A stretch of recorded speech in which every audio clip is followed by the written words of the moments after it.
I'm real revolutionary right now. Support this man, Black media. He makes sure that our stories are told. Thank you for being the voice of Black America, Roland. Stay black. I love y'all. All momentum we have now, we have to keep this going. The video looks phenomenal. See, this difference between Black Star Network and Black-owned media and something like CNN. You can't be Black-owned media and be scared. It's time to be smart. Bring your eyeballs home. You dig?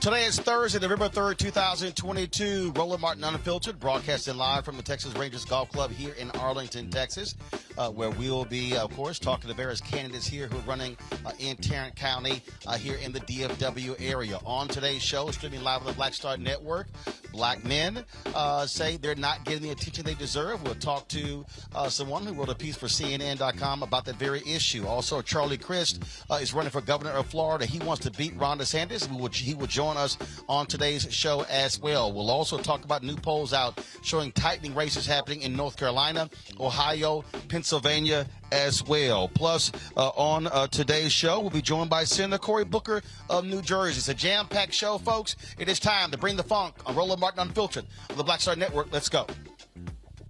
He's got it. Whatever the miss, he's on it. Whatever it is, he's got the scoop, the fact, the find. And when it breaks, he's right on time and it's rolling. Best believe he's knowing. Putting it down from sports to news to politics. With entertainment just for kicks, he's rolling. It's on go, roll, y'all. It's Roland Martin, yeah. Rolling with Roland now. He's funk, he's fresh, he's real, the best, you know he's Roland Martin now.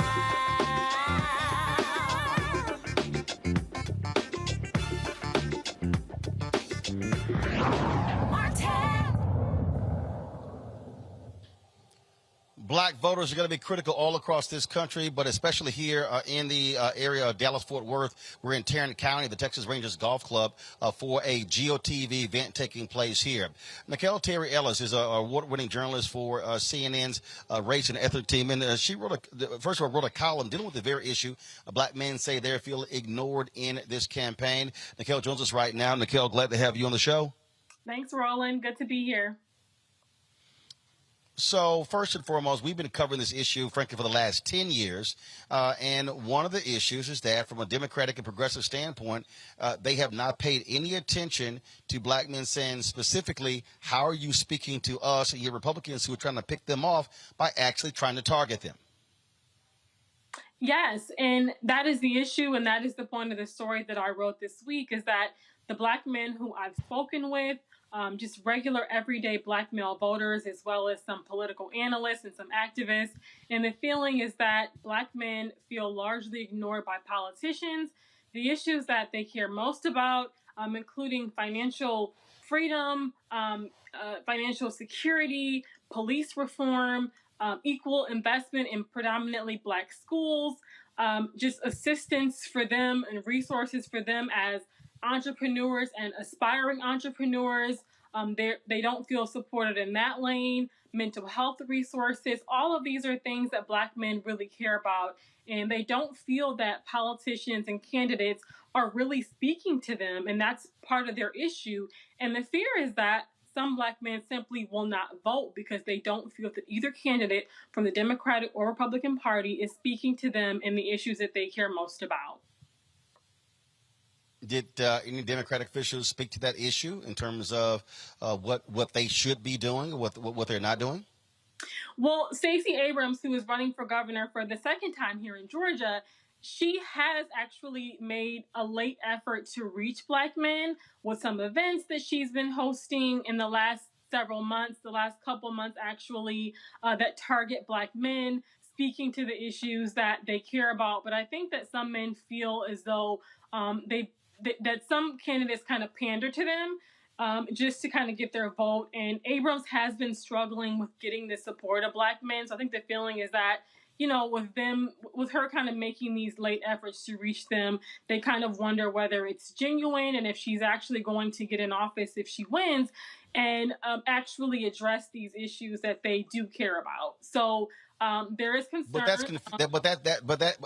But that's confusing to me because it's first of all, she has an entire section on her website that specifically deals with black men. And so if folks say I'm being ignored, but she's actually paying attention to them, then it's like, oh, well, I don't know if she's actually going to do it. Well, that's sort of like an oxymoron. She's actually doing it, but they're saying she's not really doing it. Well, I think they feel as though Democrats have made similar promises before and they haven't followed through. So I think they're saying, they're not saying that they're not going to support Stacey Abrams at all. There are some black men who I interviewed who actually do plan to vote for her. But the concern is that, is she going to get in office and actually do the things that she lays out in the agenda on her website? Well, in order for her to see, this is the thing that I keep trying to explain to a bunch of people. You gotta win to do those things. So if you don't win, it's a wasted conversation. And then the question is, what the hell has Brian Kemp done? Yeah, and I think that is a valid point, Roland. I think that a candidate has to get in office to actually, or get a chance to be the governor and get in office and actually follow through on those things to make it happen. The concern is that in the past, the things that they have asked for, the things that Democrats have promised them, in some cases have not happened. So that was the point of the story, to say that they just feel concerned that, she will get in office and that it won't happen. But you're right, she has to win in order for them to see that she will keep her promises. And I think I would dare say that there's a better shot of Stacey Abrams doing those things for these black men than Brian Kemp actually doing those things. Nicquel, we appreciate it. Folks can go to CNN.com to check out your piece. Thanks, Roland. All right. Thanks a lot. Folks, we're going to be joined shortly by Charlie Crist, who's running for governor of Florida. So, control room, let me know when we have Charlie on the show. Right now, what I want to do is I want to bring in my panel here to talk about these issues. Erica Savage, founder of the Reframe Brain. Reese Colbert, founder of Black Women Views. Dr. Greg Carr, Department of Afro-American Studies, Howard University. Of course, glad to have all three of you here. Greg, I want to start with you. And this is the thing that as we wait for Charlie Crist to come on here, that I keep saying. I keep hearing all these people who yell tangibles, tangible, tangibles. You can't get something if a person doesn't win. Then you say, well, I'm not going to vote unless I get something. Okay, let me be clear. You can't get something if they don't win. If you don't vote, they're not going to win, which means you're not going to get something. Roland, we know what this is. This isn't about policy. This is about celebrity. This story, and frankly, all commercial news, entertainment, media, they shouldn't be called the fourth estate anymore. There's been an estate sale. They're talking about advertising. The real story here is how in the United States of America, we continue to conflate celebrity and personalities with policy.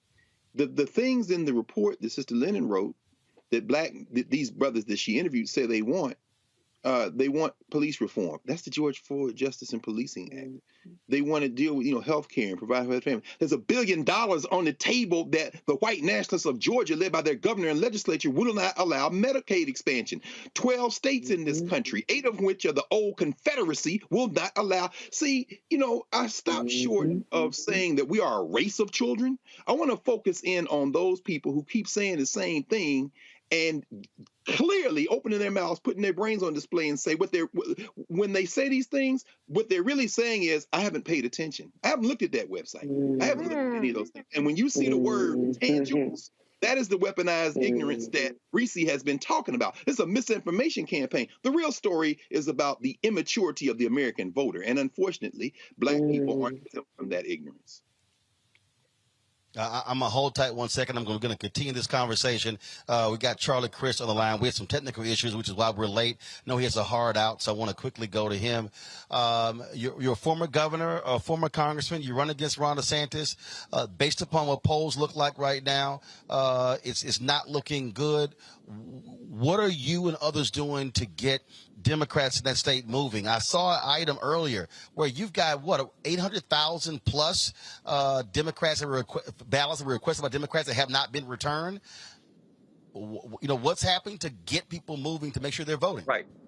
That's right. Well, we need to make sure that they get those ballots turned back in, those that have mail-in ballots, of course.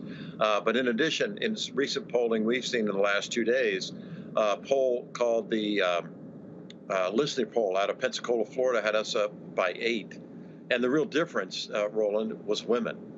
Because when you looked at the crosstabs after the original overall general polling was 54 to 46, you looked among men, and DeSantis was leading 53 to 47, but then you go to women, and we were ahead. We had almost 58% of the women vote. So this Roe v. Wade decision is having a huge impact in Florida. I think it's going to be a difference maker, a game changer, without a doubt.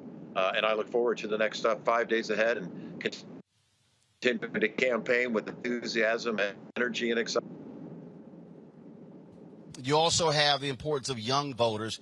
If they turn out 35, 40, 45%, that could be the difference maker. You've got those Parkland students who have been out there campaigning, raising money as well. And so what are you saying to those young voters in Florida to get them out? They're not turning out for early voting. Hopefully they're going to be showing up on Election Day.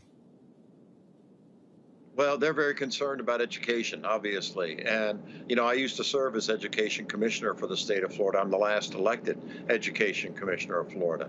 And I know that education is critical to young people throughout the state. And whether you're talking about going on and getting a college education or the opportunity to get educated in a trade, both are important. And we have to emphasize both. But we have to pay our teachers more.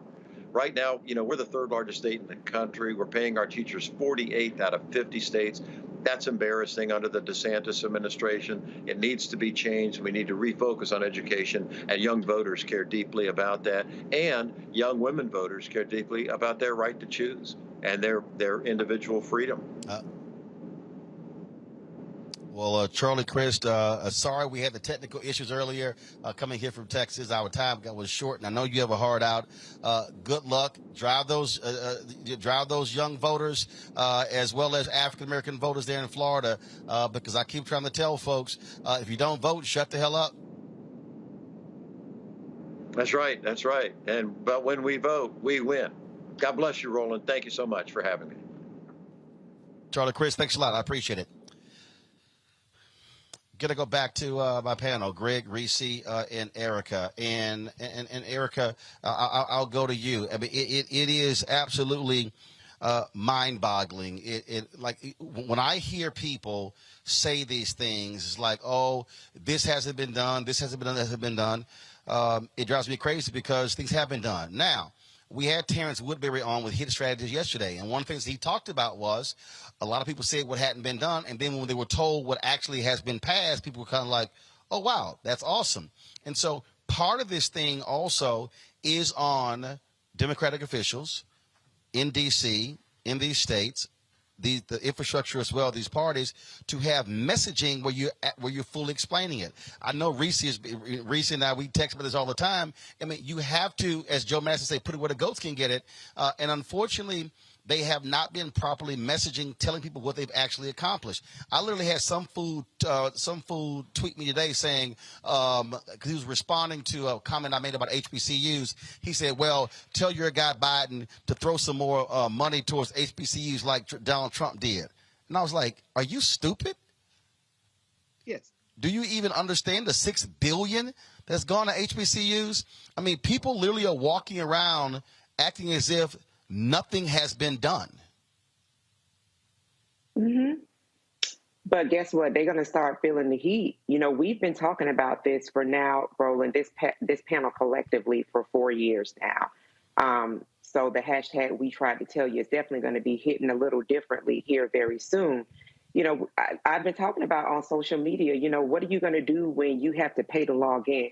Well, guess what? On Twitter, though this is totally separate, but you're talking about for people to keep the check, that literally lets people know that, hey, this person is an authority, they're an expert, they're certified, so to speak, in their field of expertise, that is going to come at a cost, at a premium.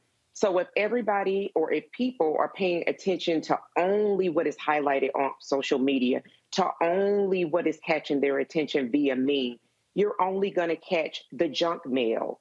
The real life stuff is happening by way of reading and being informed.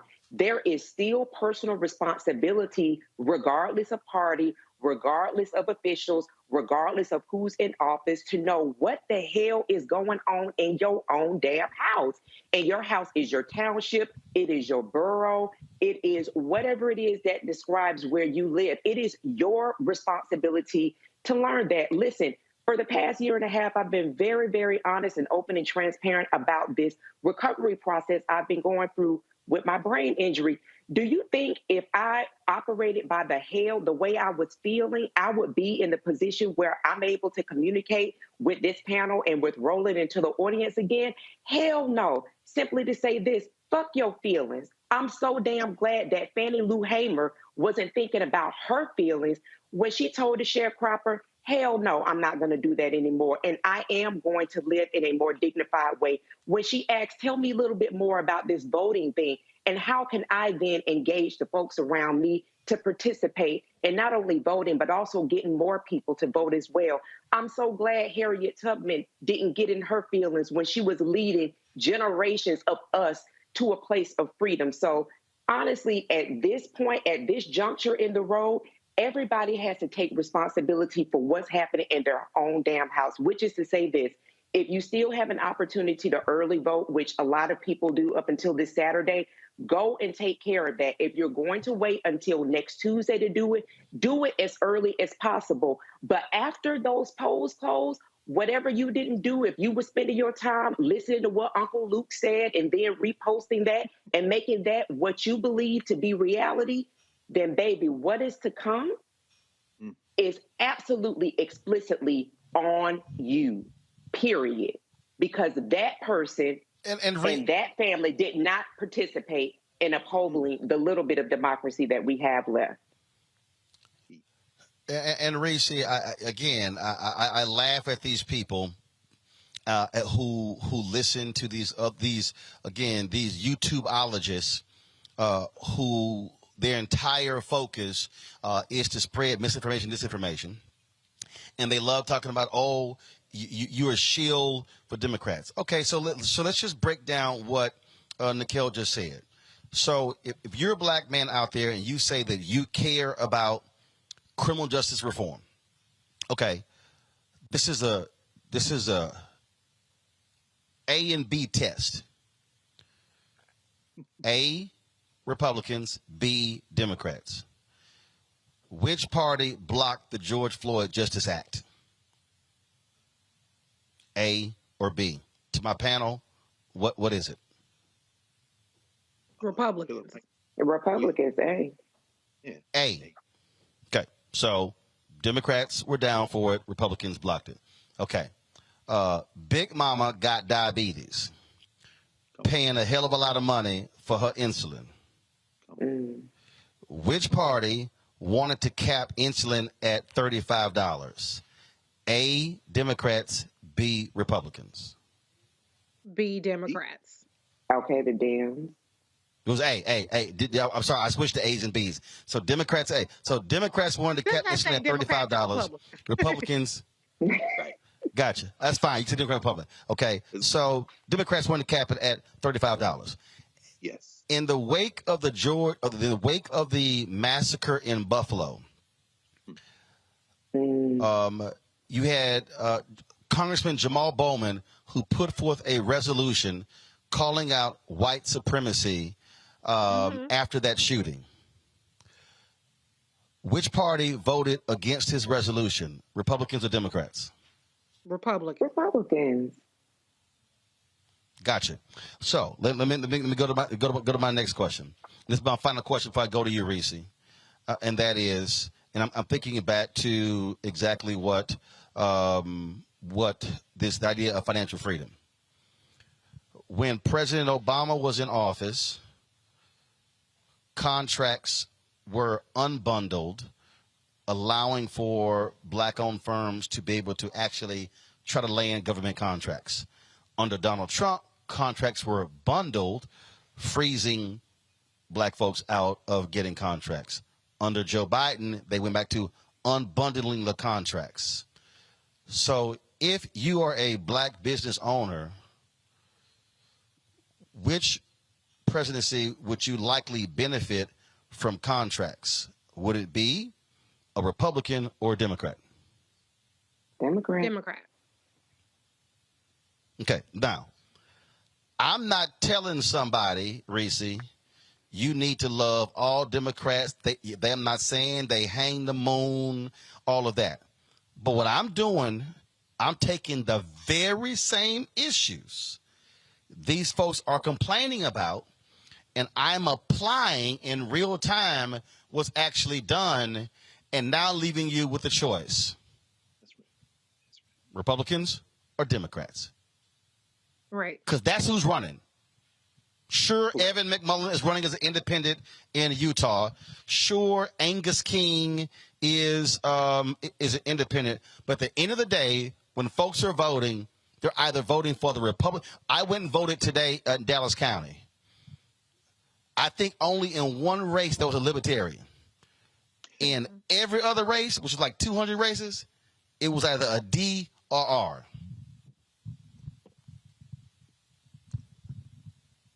Come on. And the parties could not be more polar opposite. We're at a time where there is complete polarization in our politics. And the Republicans are radical extremists who want to strip away our citizenship and our humanity. That's just a fact. And it's amazing to me how people are not talking as much about the fact that they are brazenly running. Mike Lee in Utah is running against Evan McMullin, who's an incumbent senator, is saying that they want to phase out Medicaid, Medicare, and Social Security. So if your old ass is on a fixed income, like I saw some white lady in the Wall Street Journal talking about she's on a fixed income, the Republicans are going to take your shit away. Period. That's what they're trying to do. I'm just really not in the mood for the whining and the complaining. Yeah. Let's just break down a couple of things. Right now, if we want to talk about black men, you have black man who is the gubernatorial candidate in Arkansas, Dr. Chris Jones. Where's the support for him? You have Charles Booker, who is the Democratic Senate candidate in Kentucky. Where's the support for him? You have Gary Chambers in Louisiana. He posted the other day that 25,000 black people had voted early, and there are 900,000 black voters. Where's the support for him? You have Raphael Warnock, who is the incumbent senator in Georgia. Where's the support for him? And if you be honest, there's Herschel Walker. Maybe if you're not a Democrat and you're Republican, okay, you got black men running too. On the Republican side, they're crazy as all shit, but they're there. You have Mandela Barnes in Wisconsin, who is running for Senate. Where's the support for him? Let's go back to Pennsylvania. If you're not happy with Fetterman, where was the support for Malcolm Kenyatta in the primaries in Philadelphia? Didn't show up. Come on. We have in Maryland, you have Wes Moore, who is running for governor. He's probably going to win, so that's a good thing. But we have seen, this is now the second cycle where we have had black men as the statewide Democratic Senate candidate in multiple states who have been the candidates for governor. So I'm just not overly sympathetic 5 days out from the election from hearing, oh, nobody's coming to talk to me. We've been saying that it's important to talk to black men, but now is not the time for sob stories. Like Dr. Carr said, are you paying attention though? Check your algorithms. Is your algorithms giving you more about Kyrie Irving or more about what's happening with environmental justice, more what's happening with climate change, more what's happening with the Inflation Reduction Act? That's your algorithm doing that. That's you doing that. That's what your clicks and your likes and your retweets, your shares and your saves are doing to you. So it's time for you to step the fuck up. Step up. Right. I get it. We all want people to cater to us and roll out the red carpet, but God damn it, our lives are on the line here. Do your motherfucking part. You ain't gotta like doing it. You can complain. I don't have a problem with it, but just damn do it, because we all gotta do it. And unfortunately, we can't rely on the white women in the suburbs to care about abortion rights, to care about their citizenship. Mm-hmm. They'll be okay, kind of, but Black people, we really, really, really, really on the chopping block right now, okay? We're going to need an underground railroad to go from Atlanta to New York City. So I'm just saying, we can always get more. I ain't going to argue with that. But show up. If you ain't going to show up for nobody else, at least show up for the Black men running. The last thing, I just have one more thing to say. I don't understand how you can be in Georgia and complain about what the Democrats haven't done for you or what Stacey Abrams hasn't done for you when the Republicans have had a trifecta of the Assembly, the Senate, and the governor's mansion since 2005. That's 17 years of Republicans fucking shit up. Brian Kemp not expanding Medicaid. He just got rid of rental assistance. A trauma unit just closed in Atlanta. He's underfunding education. I can go on down the line. It's not even like these people are just not doing anything. They're actively hostile towards your existence and your citizenship, stripping away voting rights. 17 years of them. Ask what the fuck those people are doing for you. Because last I checked, it's nothing but harm. Don't hold the Democrats accountable for the Republican trifecta. Do something different. Stacey Abrams is something different. Can she get her plans done? TBD, but you got to vote for her first. But we know what Brian Kemp has, nothing but more mayhem and carnage for Black people, period. And that goes for all Republicans. And for anybody who actually says that you care about small businesses, African Americans have received less than 1% of state contracts in Georgia under Brian Kemp. Less than 1%. Just letting y'all know. Let me say this real quick here. Christopher Frazier, unprofessional with all the cursing. Christopher, get your own show. The show you on my chat room. So when you watch Bill Maher on HBO, they cuss. Same thing on Showtime, and so sometimes we do that. So if you got a problem with it, you're more than happy to go somewhere else. So deal with it. All right, folks. We're going to talk. Can I just say one more thing? Christopher Frazier, did you catch Republicans eliminating Social Security, Medicare, Medicaid? Did you catch them eliminating rental assistance? Did you catch them blocking Medicaid expansion, or all you get was the cussing? Grow up. As Dr. Carr would say, be more mature, okay? Don't miss the message because you so busy trying to tone police people when Republicans are after our whole, like I said, goddamn citizenship and humanity. Be more outraged about that. All right. Hold tight 1 second, folks. We come back. We'll talk more. Again, 5 days until Election Day. We are here at the Texas Rangers Golf Club here in Arlington, Texas, sitting right between Dallas and Fort Worth. There's an event taking place here. Get out the vote event from 6 to 9.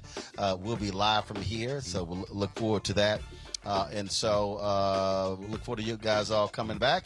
Hold tight 1 second. Be sure to download the Black Shirt Network app. And we have finally crossed the 50,000 download threshold. Congratulations. We certainly took us a while to get there, but I'm glad that we did. Download the app. Apple phone, Android phone, Apple TV, Android TV, Roku, Amazon Fire TV, Xbox One, Samsung Smart TV. You can also support our Bring the Funk fan club, where your dollars make it possible for us to do what we do.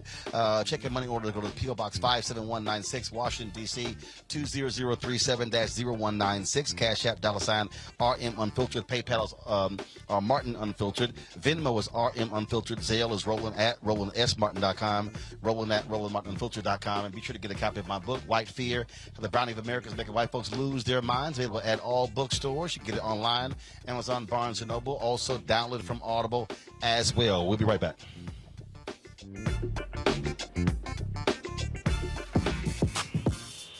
When we invest in ourselves, our glow, our vision, our vibe, we all shine. Together, we are Black beyond measure. It's time to know your rights.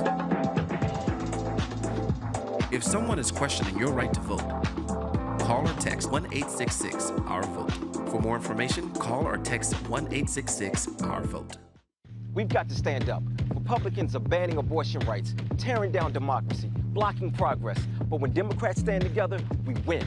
Because we voted, Democrats stood up for Black lives, voting to ban police chokeholds, stood up for Black women, putting one on the Supreme Court, stood up for our families, lowering cost of health care and prescriptions and capping insulin, and stood up for millions by slashing student debt.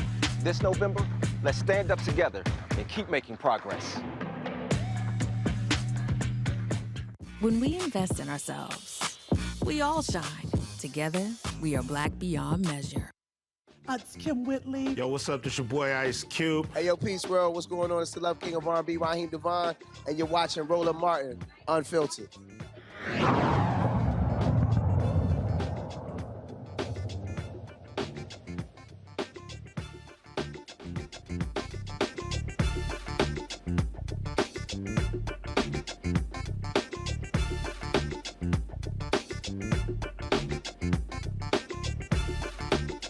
Kicking off in a few moments. We'll be joined by Texas State Representative Jasmine Crockett. She, of course, is running for Congress. Deborah Peoples is running for Tarrant County Judge. There are a number of other candidates who will be coming through here. We'll be chatting with them as well.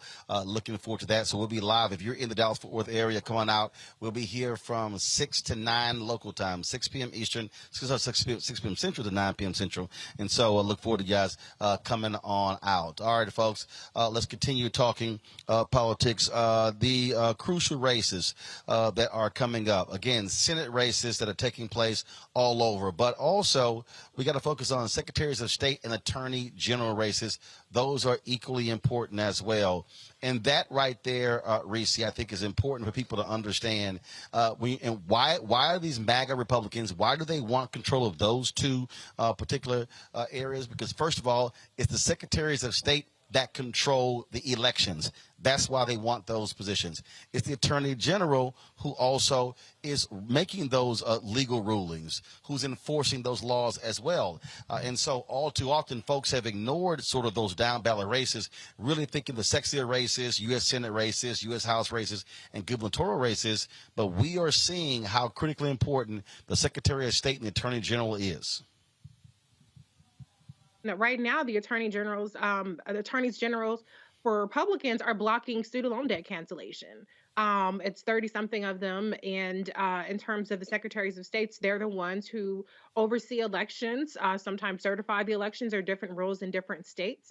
And so there is definitely a power grab there. Republicans are desperate to hold on to power, and they know that they're not going to be able to do that with a majority vote for much longer. In some cases, they don't need it, like in Wisconsin, because it's gerrymandered to death. And so even though they never get a majority of the votes in terms of by district, they still have a near supermajority in the legislature. And so when we're going to the ballots, to the box this time, we have to pay attention to all of these races. And I mentioned earlier Black male candidates in other races. In Maryland, you have Anthony Brown, who's running for Attorney General there. You have Black lieutenant governors across the country who are on the ballot as well. And so this is not something that we can take for granted. We have a very right-wing extreme court right now, and anything that the Republican attorneys generals put in front of them, they're going to try to rule for. So the best thing that we can do is get as few of them, or get as many of them out of office, and make sure as few of them get into office as possible. Greg, you've got these sheriffs in Minnesota. They are targeting Keith Ellison over defund the police because his son was one of the folks involved in that movement. He is in a very tight race there. You got Aaron Ford, a brother who is Attorney General in Nevada.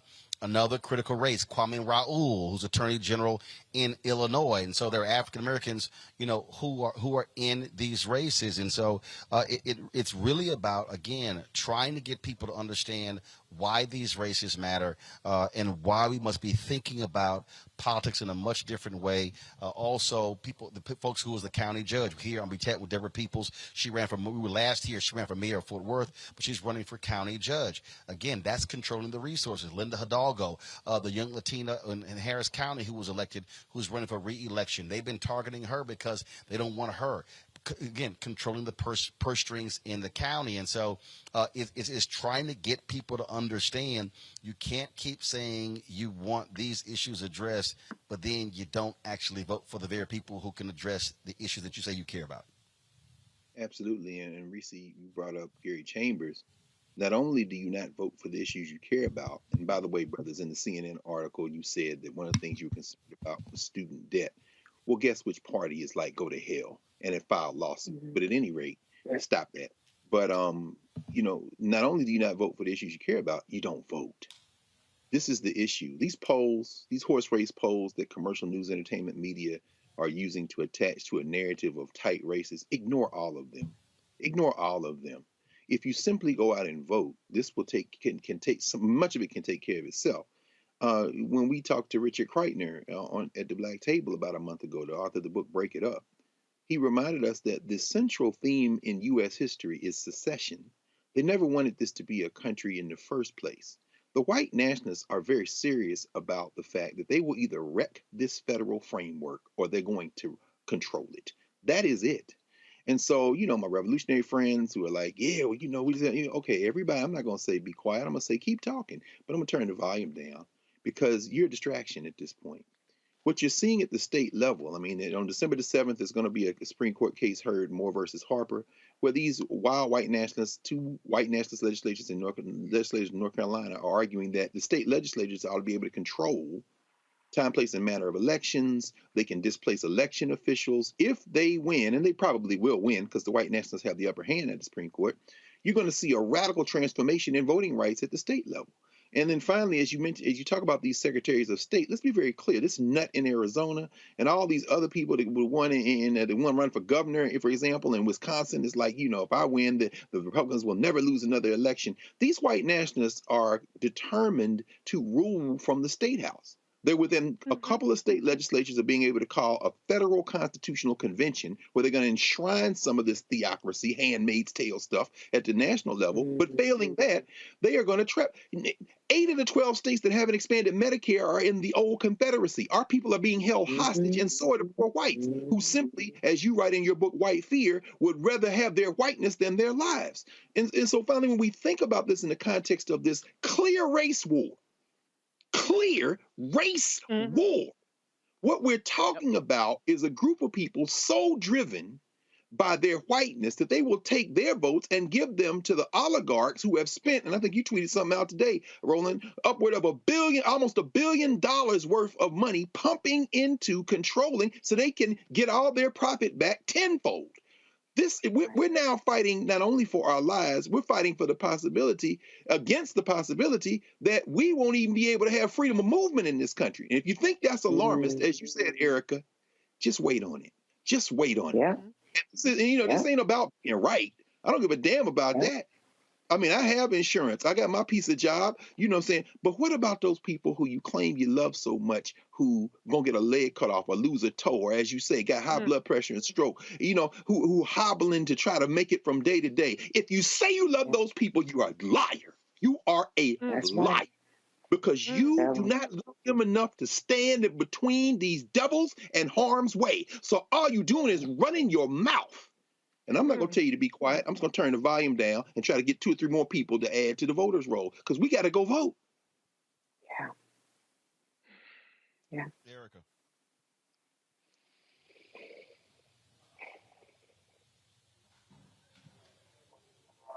Erica? Yeah, I think, Reese and Greg tied a really nice bow on this. And, you talked about businesses. When you think about people making applications to do business and be recognized through their state, secretaries of state, they also own that part as well. So there are lots of components. The bottom line being is that there's so much at stake that I think that this mirage of, well, I can just kind of scroll and things will just be the way that they've always been when they're severely disrupted. And so to Greg's point, really turning down the noise on people who only seem to come out around this time to dissuade. They come out, they bring all of this laundry from years of things that they say that have not been remedied while the world around us continues to crumble and fall apart. So we continue to see this story over and over again. The immediate response should be to do the thing that we don't have to do all of the time, which is vote. Go to your Secretary of State's website so you can go and see the sample ballot, so you can see what's on the ballot, so you can see who's on the ballot. So if the language does not seem to be something that you understand, that you have time to throw it into the Google so that you can understand the language of whatever that referendum is. But be familiar enough and care enough about what is going on in your house. And as Greg said, the people around it that it will have impact on, to do that at least and go and vote. I cannot invoke enough. And Roland has this shirt around voting like your ancestors died for. I keep thinking about Fannie Lou Hamer. There is no way in hell I could sit at home and not do one thing that takes the littlest amount of my time to help make sure that there is, again, some semblance of democracy. Really, the stakes are as high as they have ever been. And as we've been saying over and over again, they're not, approaching your neck. Y'all, they are at our necks. What you gonna do? You need to vote. Joining us right now is Dr. Ron Daniels. He's the president for the Institute of the Black World 21st Century.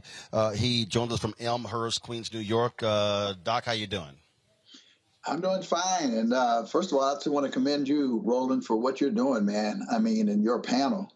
It's one of the few spaces where people are actually talking about the real issues and talking about voting in a way that makes sense in relationship to what's at stake. This is the most critical election, arguably, in the last half century, if not more. And yeah, there are issues, there are problems. I've complained about the way in which perhaps the Democrats could message more and better and so forth and so on, but that's sort of beside the point. The difference between the Democrats and Republicans is not like this lesser evil tweedledee thing we talked about in the back day. It is so vast that it ain't even close in terms of what needs to be done. And so, we have got to mobilize, and irrespective, we're talking about what's best for us, and so we have to do exactly what's saying. If they take the ballot box and they put it in the desert, we don't care. We're coming. We ain't gonna let nobody turn us around. Yeah. In real sense, because I think Vernon Jordan once said, when white America gets a cold, black America gets pneumonia. This is like potentially life support. And certainly I agree with the notion. Dr. John Henry Clark said, white nationalism, he said, is the enemy of black nationalism, the enemy of black people. That's what we see straight, open, and out. White nationalism, people who are parading around with Confederate flags, putting forth Nazism. So we can't afford to rest in this circumstance. We can't afford to sit back and say, well, they ain't saying this, they ain't saying that. We got that.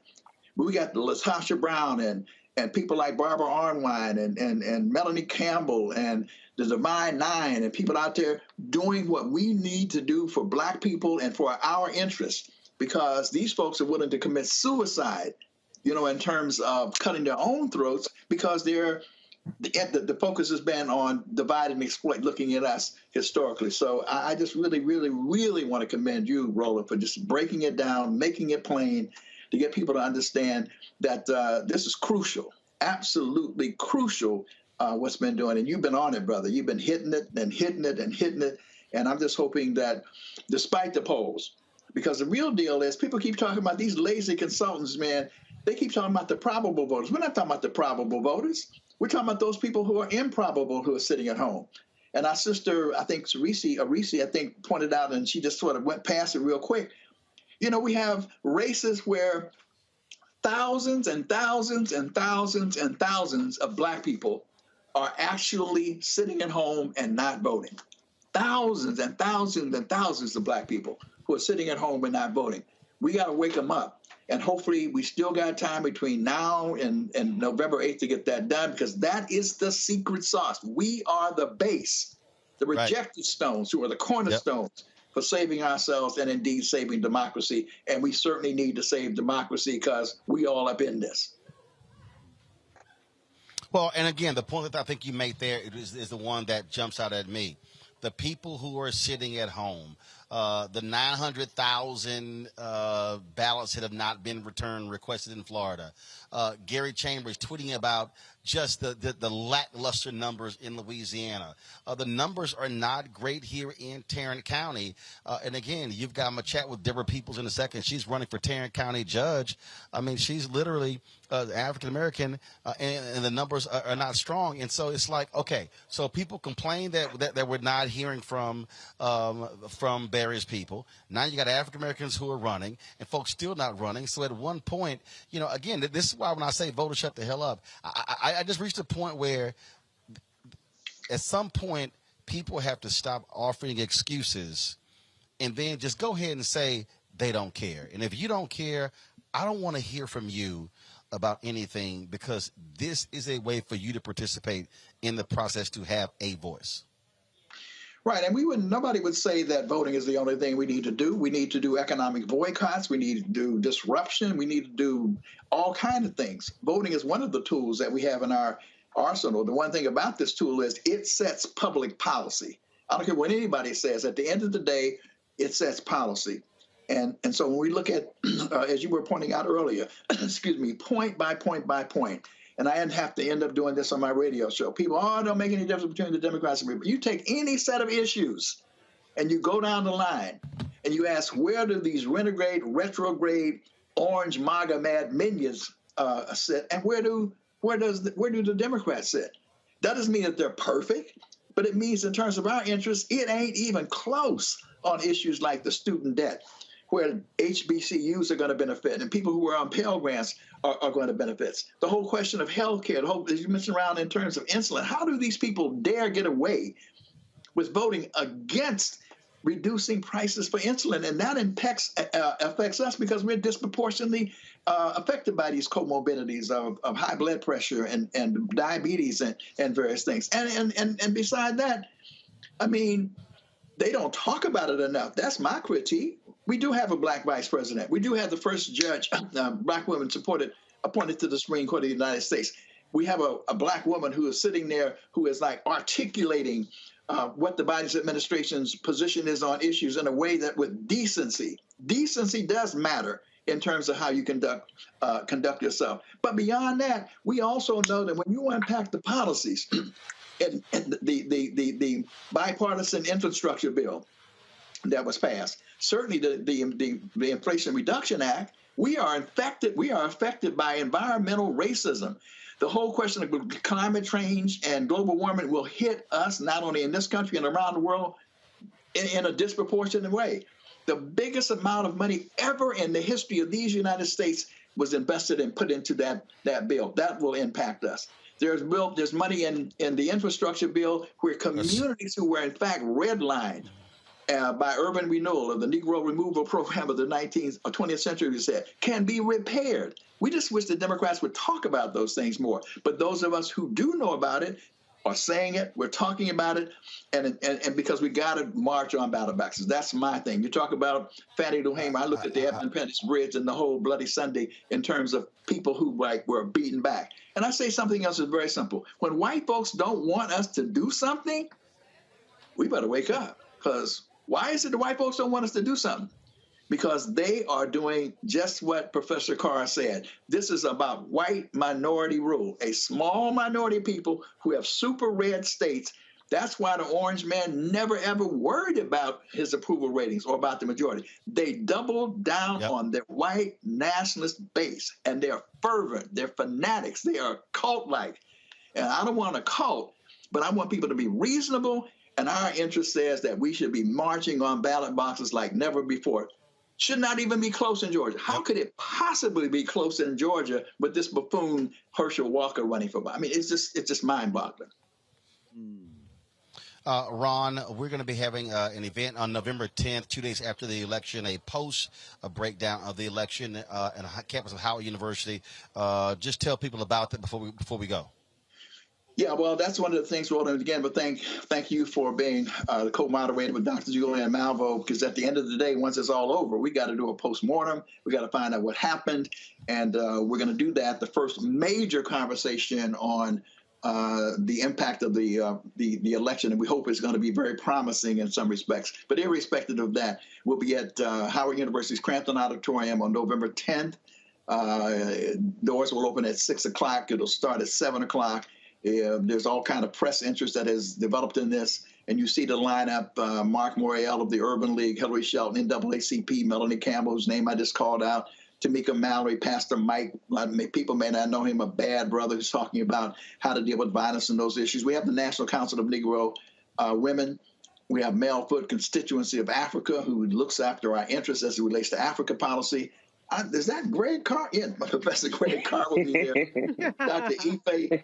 Ife Williams, Chairman Emeritus of the National Congress of Black Women.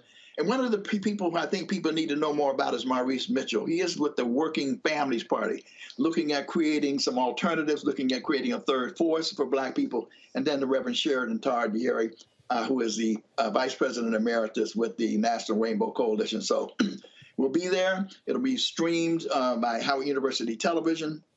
WHUR is involved. We see the other media partners, WBAI, WPFW from Washington, D.C., Black World Media Network, and I'm sure you're going to blow it up big time as well, Roland. So we just want people to, as I'm like Snoop Dogg says, don't meet me there, beat me there. We want this to be a powerful conversation, and it's a serious conversation about the future of Black America and the Pan-African world. And again, I just want to commend you, Roland, man. You have done it. You're doing it. And I say it in the spirit of Walter Fauntleroy, who used to talk about the arithmetic of our power. The Reverend Jesse Lewis Jackson, you know, he's slowing down now. But Jesse always talked about those rocks just laying around. Every season, he would be trying to point out the margin of victory is those Black voters who don't vote. And you have picked that up. That's the kind of civic education we need on these airways, unfiltered. And we appreciate you so much for doing that. And, of course, we will be streaming it on the Black Star Network. Dr. Ron Daniels, we appreciate it. Thanks a lot.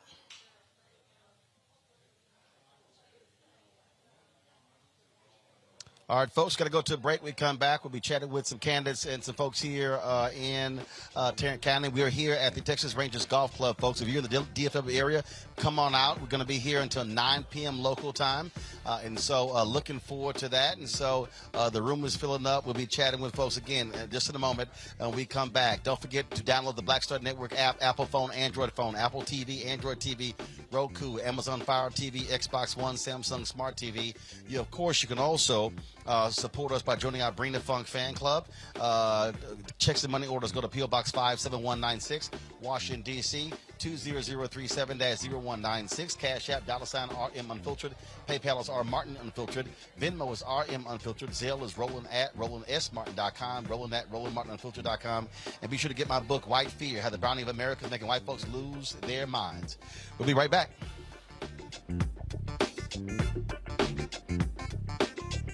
When we invest in ourselves, we all shine. Together, we are Black beyond measure. Exercise your right to vote. If the lines are long or you're getting turned away, call or text 1-866-OUR-VOTE. For more information, call or text 1-866-OUR-VOTE. We've got to stand up. Republicans are banning abortion rights, tearing down democracy, blocking progress. But when Democrats stand together, we win. Because we voted, Democrats stood up for Black lives, voting to ban police chokeholds, stood up for Black women, putting one on the Supreme Court, stood up for our families, lowering cost of health care and prescriptions and capping insulin, and stood up for millions by slashing student debt. This November, let's stand up together and keep making progress. When we invest in ourselves, our glow, our vision, our vibe, we all shine. Together, we are Black beyond measure. When you talk about blackness and what happens in Black culture, we're about covering these things that matter to us, speaking to our issues and concerns. This is a genuine people-powered movement. There's a lot of stuff that we're not getting. You get it, and you spread the word. We wish to plead our own cause too long have others spoken for us. We cannot tell our own story if we can't pay for it. This is about covering us. Invest in black-owned media. Your dollars matter. We don't have to keep asking them to cover our stuff. So please support us in what we do, folks. We want to hit 2,000 people, $50 this month, raise $100,000. We're behind 100,000, so we want to hit that. Y'all money makes this possible.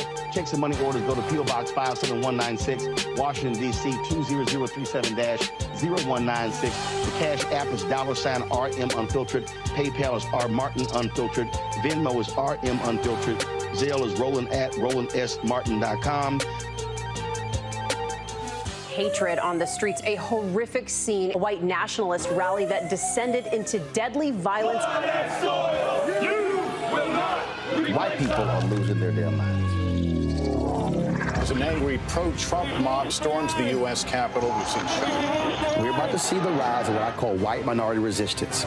We have seen white folks in this country who simply cannot tolerate black folks voting. I think what we're seeing is the inevitable result of violent denial. This is part of American history. Every time that people of color have made progress, whether real or symbolic, there has been what Carol Anderson at Emory University calls white rage as a backlash. This is the rise of the Proud Boys and the Boogaloo Boys. America, there's going to be more of this. Here's all the Proud Boys, guys. This country is getting increasingly racist in its behaviors and its attitudes because of the fear of white people. The fear that they're taking our jobs, they're taking our resources, they're taking our women. This is white fear.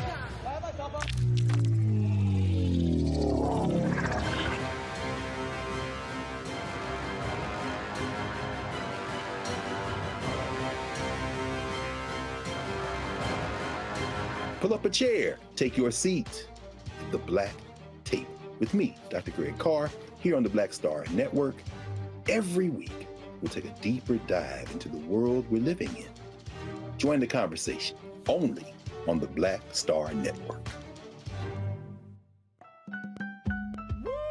We're all impacted by the culture, whether we know it or not. From politics to music and entertainment, it's a huge part of our lives, and we're going to talk about it every day right here on The Culture with me, Faraji Muhammad, only on the Black Star Network. How y'all doing? It's your favorite funny girl, Amanda Seals. Hi, I'm Anthony Brown from Anthony Brown and Group Therapy. What up, I'm Lana Well, and you are watching Roland Martin Unfiltered.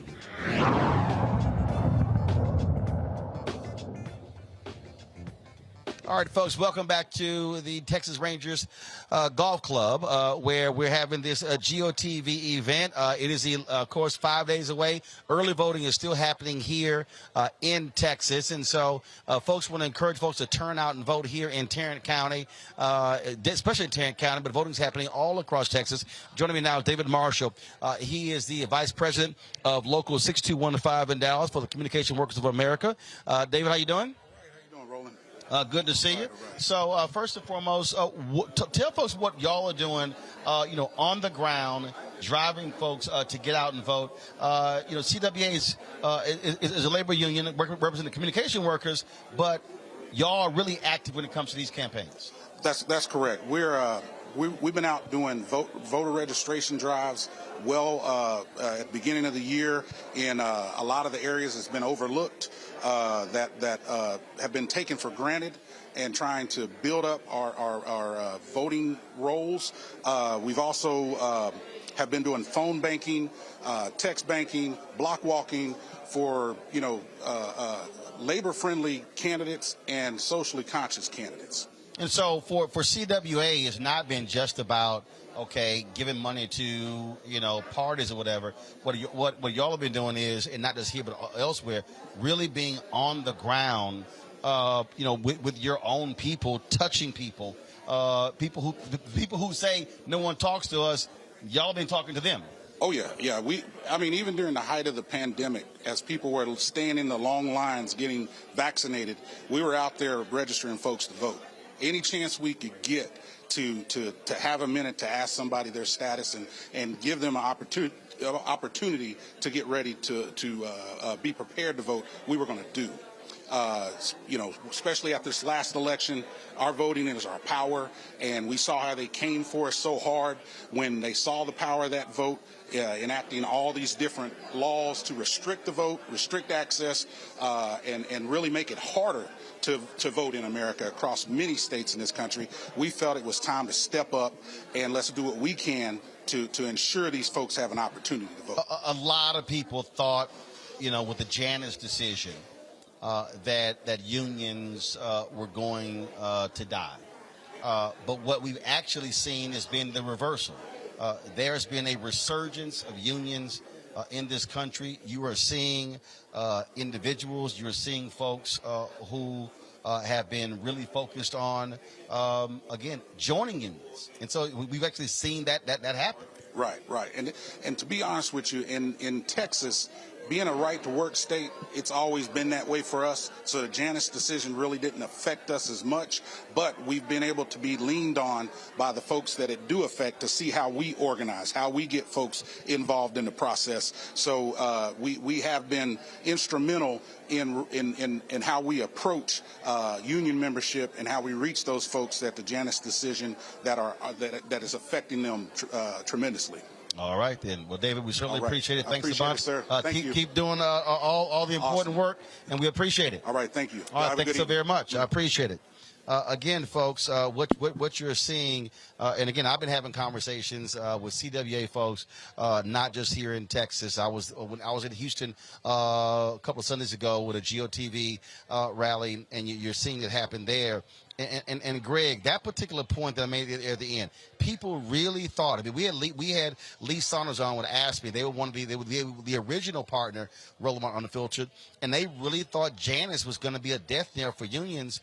But people, because of wage stagnation, people have been seeing the value of unions, and unions have really dramatically seen an increase in membership and people wanting to join unions as a result in the last several years. Well, absolutely. I mean, there's only one way to potentially counter the flood of unrestricted money that is now driving U.S. politics, and that is organizing people. And of course, the unions have always led in there, and not without problems. Of course, there are all types of problematic issues when it comes to organized labor in this country, and goes back to the 19th century. But at the end of the day, when you're talking about working folk, when you're talking about people who understand where the rubber meets the road and how policy, as Dr. Daniels was saying, impacts us in our day-to-day lives, you're talking about people who will lay it all on the line. Finally, that mechanism, when you combine that with the fact that we should ignore all of the polling, except perhaps if you want to use it as a galvanizing weapon, we should understand that what happens on the ground, what happens in terms of knocking on doors and registering people as they stand in lines, that will translate when you combine it with the Get Out the Vote campaign, and nobody does it better than the unions in this country to this day, that will combine to make political victories. And that's what the White Nationalist Party is terrified of. That's why those billionaires that you tweeted out from Americans for Tax Fairness, that's why they've spent since Citizens United in this election $881 million and counting, which in 2010, just before Citizens United, was $32 million. The only way you're going to beat money is with people. And the unions know how to get people. Well, absolutely. And since you said the unions know how to get people, I guess we might as well. That's a good transition to my next guest, Deborah Peoples. She is running for Tarrant County Judge. Last time we were here, you were running for Mayor of Fort Worth. And Deborah, the thing that, again, that why we are here and what it comes down to is, in order to win, you got to have folks who vote. And so, what did you learn running for mayor that you're now running for county judge, to get folks to understand, especially black folks, you can't keep saying you want something to be done, but then you don't vote for the candidates who could possibly deliver? Absolutely, Roland. And so what we learned is you have to have those face-to-face conversations. You got to get in people's face and talk about what's at stake here. And I will tell you, when I ran for mayor, just like now, what people talk to me about are kitchen table issues. They talk about jobs. They talk about the economy. They talk about housing and health care. Those are things that are decided here at the local level. Joe Biden's not going to make sure that you get a job here in Tarrant County. He's going to have a jobs package, but it's my job to make sure that it comes here. And economic development. And I think you have to talk to people about what's at stake. And that's what we've been doing. Since I ran for mayor, between May and June, Roland, we found 13,000 new voters. I lost that race by 5,000 votes. But this time, we started immediately having those conversations with people about why it's important. I wasn't running for anything, but we were going knocking on doors saying, okay, you didn't vote. Tell me why you didn't vote. And the things that they talked about were issues like, well, it doesn't matter. You know, my vote doesn't matter. I said, do you realize how many races are won by 10 and 12 votes? Your vote absolutely matters. And it's the only time in America that you are on equal par with a millionaire. He gets one vote just like you get one vote. And so I believe we've done a good job of having those conversations. And now it's just getting people to the polls. I think it's also a matter of, you know, when we talk about basic, you know, in sports they call it basic blocking and tackling. Absolutely. The reality is you can flood television with ads. Mm-hmm. You can flood radio with ads, but a ground game is important. So what does it look like here? Of course, early voting is happening here in Texas. I've looked at some of the numbers. The numbers are not great for African Americans here in Tarrant County. And so we know early voting ends on Saturday. It ends tomorrow. It ends tomorrow. Uh-huh. So what are y'all doing? Obviously, get people out for tomorrow, early voting, but really getting them to come out on Tuesday. So, Roland, unfortunately, we've done this thing. So let me tell you first about vote by mail. We have totally disenfranchised our seniors. We have. And so what... No, not we. Republicans in Texas. Absolutely. By design. You're absolutely right. So only 50% of our seniors applied from, there were 44,000 in 2018, only 22,000 now. Wow. They are frightened. It was cut in half. It was cut in half. So we've spent time talking to those seniors, telling them, asking them, do they need a ride to the polls? Do they need to get there? Because we want them to vote. And believe it or not, it's been working. We've been getting seniors to the polls. And today I was on the phone. One of the reasons I was late getting here is we run phone banks. I mean, I believe you meet people where they are. Mm-hmm. We're talking to people. I'm asking for their vote. I know that well. My parents ran a lot of phone banks in Houston. So. Okay, then you understand. Yeah. And you know, sometimes people want to be asked. They want to feel, you know, I talked to somebody. They want to hear from us. They want to hear from somebody. And he said, Ms. Peoples, I already voted for you, but let me tell you, the fact that you call me makes me know doubly sure that I voted for the right person. And so we are reaching out and having those conversations. We are walking, knocking on doors. I have on tennis shoes today. Your folks can't see it because this old left knee. Hey, get a shot. Put that camera on Deborah's shoes. This old left knee is tired of going up and down hills, but that's what's important, and that's what you have to do, and that's what we've been doing. You notice it got red in them. Yeah, okay. You know why they got red in them. Okay, all right. Whatever. But, you know, let me tell you, the important thing is people want to be heard, and you got to be willing to listen to people, and you have to be willing to take criticism, the good, the bad, the ugly. There are a lot of people who had checked out on this election. They said, you know, it's the midterms. We voted for the president. We don't feel like things have changed. And I said, you got to put the right people in place. You have to put somebody who is willing to fight for you, who's not going to be sitting there trying to hold the status quo. You got to you need a fighter. That's why you need me. All right, then. Okay. Deborah, I appreciate it. Okay. Keep getting out there, beating the path. I will. And wear out those tennis shoes. Okay. I've already worn out several pairs. All right. I appreciate it. Okay. Thank you. All right. Thanks a bunch. Folks, joining us right now is the senator from New Jersey, Cory Booker. Senator, how you doing? I'm doing really, really well. Thank you very much. Where's your pocket square, dude? Really? What's up? So, seriously, I was just talking about you, man. I was just talking about you and not missing a pocket. I thought you pinned one right on that shirt, man. Come on now. How can you be known? No. I had to rock this T-shirt because this T-shirt says it all. I don't even know why you're interviewing me. I said that to my staff already. That is the best shirt I've seen all election season. I've seen a lot of good ones. Well, you look. Sometimes you got to say it, so I wear it through the airports so folks know what's going on. I want to pick up on that point that Deborah Peoples ended with, and First that of all, is, and I've been highly critical. Highly critical of a lot of these Democratic strategists, largely white, who just keep pouring money into television ads, and people don't even watch them. You got to put that money on the ground. You got to touch people, the phone banking, the calling, visiting them, door knocking, in order to get them out. That is what is going to make the difference between Democrats winning and losing. Hey, Roland, you and I have known each other for years. I wouldn't be here right now if it wasn't for grassroots on-the-ground efforts in Newark. We know what turns votes out. TV is important. It's necessary in a sense, but it's not sufficient. Communities of color especially, we trust each other. You got to go in there with authentic folks on the ground, knocking on doors, calling people, talking to people, and pulling folks out.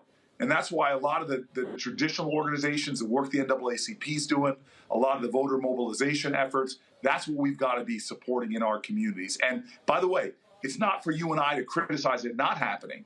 If you know that, then you've got to be a part of making it happen. Souls to the polls, post it on your social media, pulling folks to poll. We can make a difference in a lot of these places. And Roland, I've been to about a dozen states in twice as many days, and from Milwaukee to Philly, from Detroit to right now here I am in Vegas. And we know that this election is going to turn not on what the pollsters say, not even what the politicians say. It's going to turn on what the people do, what the turnout's going to be. And that's why folk got to know that we got to turn folk out. We got to get people to the polls. Indeed. One of the things that is important, that this closing message, President Biden last night talked about the threat to democracy. A lot of people, though, are focused on the economy. And one of the things that we have heard from numerous conversations, Democrats just have not done the right messaging. Look, y'all have done crazy things in the Senate, in the House as well. When it comes to the economy, things could be a heck of a lot worse.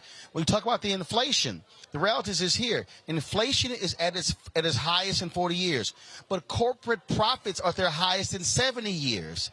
And the reality is corporations, the reason we're sitting in this issue right now with inflation, not just, of course, in the United States, because corporations are jacking up prices and they're just making billions. Somebody has to call them out. As people say, well, it's Biden's fault and Democrats' fault. No, you got to blame the corporations. But it's worse than that, man. Like, this is the thing I don't think people often understand. We're not the only country experiencing this. Everybody's experiencing inflation. And so the question is when this global pain is happening, who is going to have your back? Well, I'll be very clear with you. Republicans tried to block us when we were trying to lower people's insulin costs. Republicans were trying to block us when we were trying to lower overall health care costs and protect Obamacare. Republicans tried to block us when we wanted to pass the child tax credit, which if you don't know what that is, it's the biggest middle-class, working-class tax cut we've ever had. We were one vote shy of making it permanent.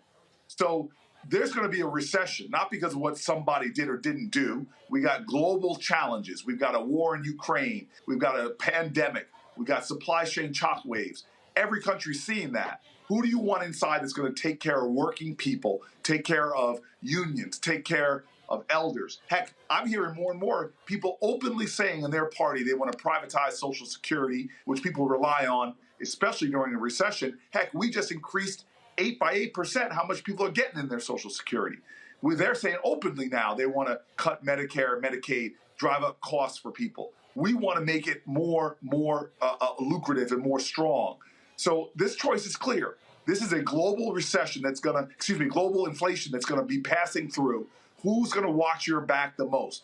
Who's going to be on the side of the corporations and the billionaires? Well, that's what they did last time they were in power, gave tax breaks to them. And who's going to be on the side of working people, seniors, and our young people? Democrats, because we're the ones that have been putting in place expanded child tax credit, expanded earned income tax credit, fighting with prescription drug companies, letting Medicare negotiate prices, and more. So as this challenge goes through the country, we've seen a global pandemic. Now we've got a global inflation. Trust me, the party that's going to have working people's back is the Democratic Party. So, to that particular point, you obviously have some critical races. Where you are, it's 50-50 Democrats. You've got races in Wisconsin, North Carolina, Florida, Ohio, Nevada, New Hampshire, a number of different places.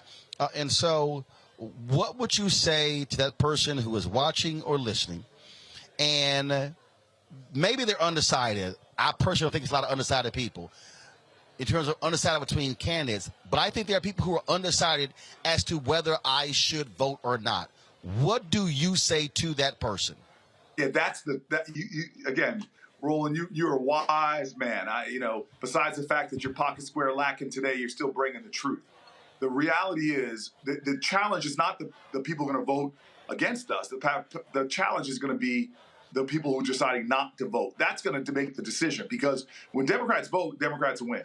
Nothing was going to stop Obama in 2008 or 2012, because everybody was getting out there and voting, and it carried in a whole bunch of great candidates, and we got big stuff done like the Affordable Care Act. But this election, I'm worried. I'm worried, not about them, but about us, because the opposite of love is not hate, it's indifference, it's inaction. And so what I say to those folks is, I was one vote shy in the United States Senate, one vote shy of getting the John Lewis Voting Rights Act to be the law of the land. We were about one vote shy of securing Roe v. Wade as a law of the land. We were exactly one vote shy in keeping the child tax credit permanent, which would have put thousands of dollars, no exaggeration, into families of 4, families of 5, families of 6, into your pocket. I'm tired of being one vote shy. This election, we could pick up seats. We could pick up Sherry Beasley in North Carolina. We could pick up Mandela Barnes in Milwaukee, in Wisconsin. We could pick up John Fetterman in Pennsylvania. We could pick up Val, my sister, your sister, in Florida. We have lots of pickup opportunities from Ohio. Don't forget my brother in Ohio, Tim Ryan. So we've got a lot of opportunity here to get that extra vote in the Senate that will enable us to make a lot of change for working people. But we ain't getting those votes. We're not going to win those races if folk don't turn out to vote. This is the great thing we've always known in America, and particularly in the Black community. The power is in our hands. The power is in our hands. If we use it, we win. Indeed. There are critical races there in Nevada. Not only one of your colleagues is running for the United States Senate, you also have my frat brother, the congressman there, who is running for re-election. And then, of course, he's a Kappa, but he's a Texas A&M graduate, Aaron Ford, to be the Attorney General of Nevada. And I'm telling everybody, we got to focus on those races down ballot as well. Yeah, I was with Aaron Ford last night. There are such important down ballot races that are going to determine whether the 2024 race is fair or not. Secretaries of State who oversee elections, Supreme Court members who run for Supreme Court. Every election in this race is important, from your school board, when they're more interested in banning books than they are in banning the guns that are killing our kids. I mean, there are so many elections that are so important in this. The whole ballot is really important. And so folk got to get out. I don't understand. This is such an important election, and they got to vote like their ancestors died for it. Senator Cory Booker, always a pleasure. I appreciate it. Thanks a lot. Oh, you're taking my voice away, man. Thank you, brother. Cheers to you. All right. I appreciate it. Thanks so much. See you soon. All right, folks, I'm going to a commercial break. We come back here to the Texas Rangers Golf Club here in Arlington, Texas. I'll be chatting with more folks here. Also, get some thoughts as well from our panel who are still with us as well, Reese, Erica, and Greg. Folks, you're watching Roland Martin Unfiltered on the Black Star Network. Back in a moment. When we invest in ourselves, we all shine. Together, we are Black beyond measure. Know your rights before you vote. If you have any questions or a problem voting, call or text 1-866-OUR-VOTE For more information, call or text 1-866-OUR-VOTE. We've got to stand up. Republicans are banning abortion rights, tearing down democracy, blocking progress. But when Democrats stand together, we win. Because we voted, Democrats stood up for Black lives, voting to ban police chokeholds, stood up for Black women, putting one on the Supreme Court, stood up for our families, lowering cost of health care and prescriptions and capping insulin, and stood up for millions by slashing student debt. This November, let's stand up together and keep making progress. When we invest in ourselves, we're investing in what's next for all of us. Growing, creating, making moves that move us all forward. Together, we are Black beyond measure. Hi, I'm Vivian Green. Hi, I'm Wendell Pierce, actor and author of The Wind in the Reeds. Hey, yo, Peace World, what's going on? It's the Love King of R&B, Raheem Devon, and you're watching Roland Martin, Unfiltered.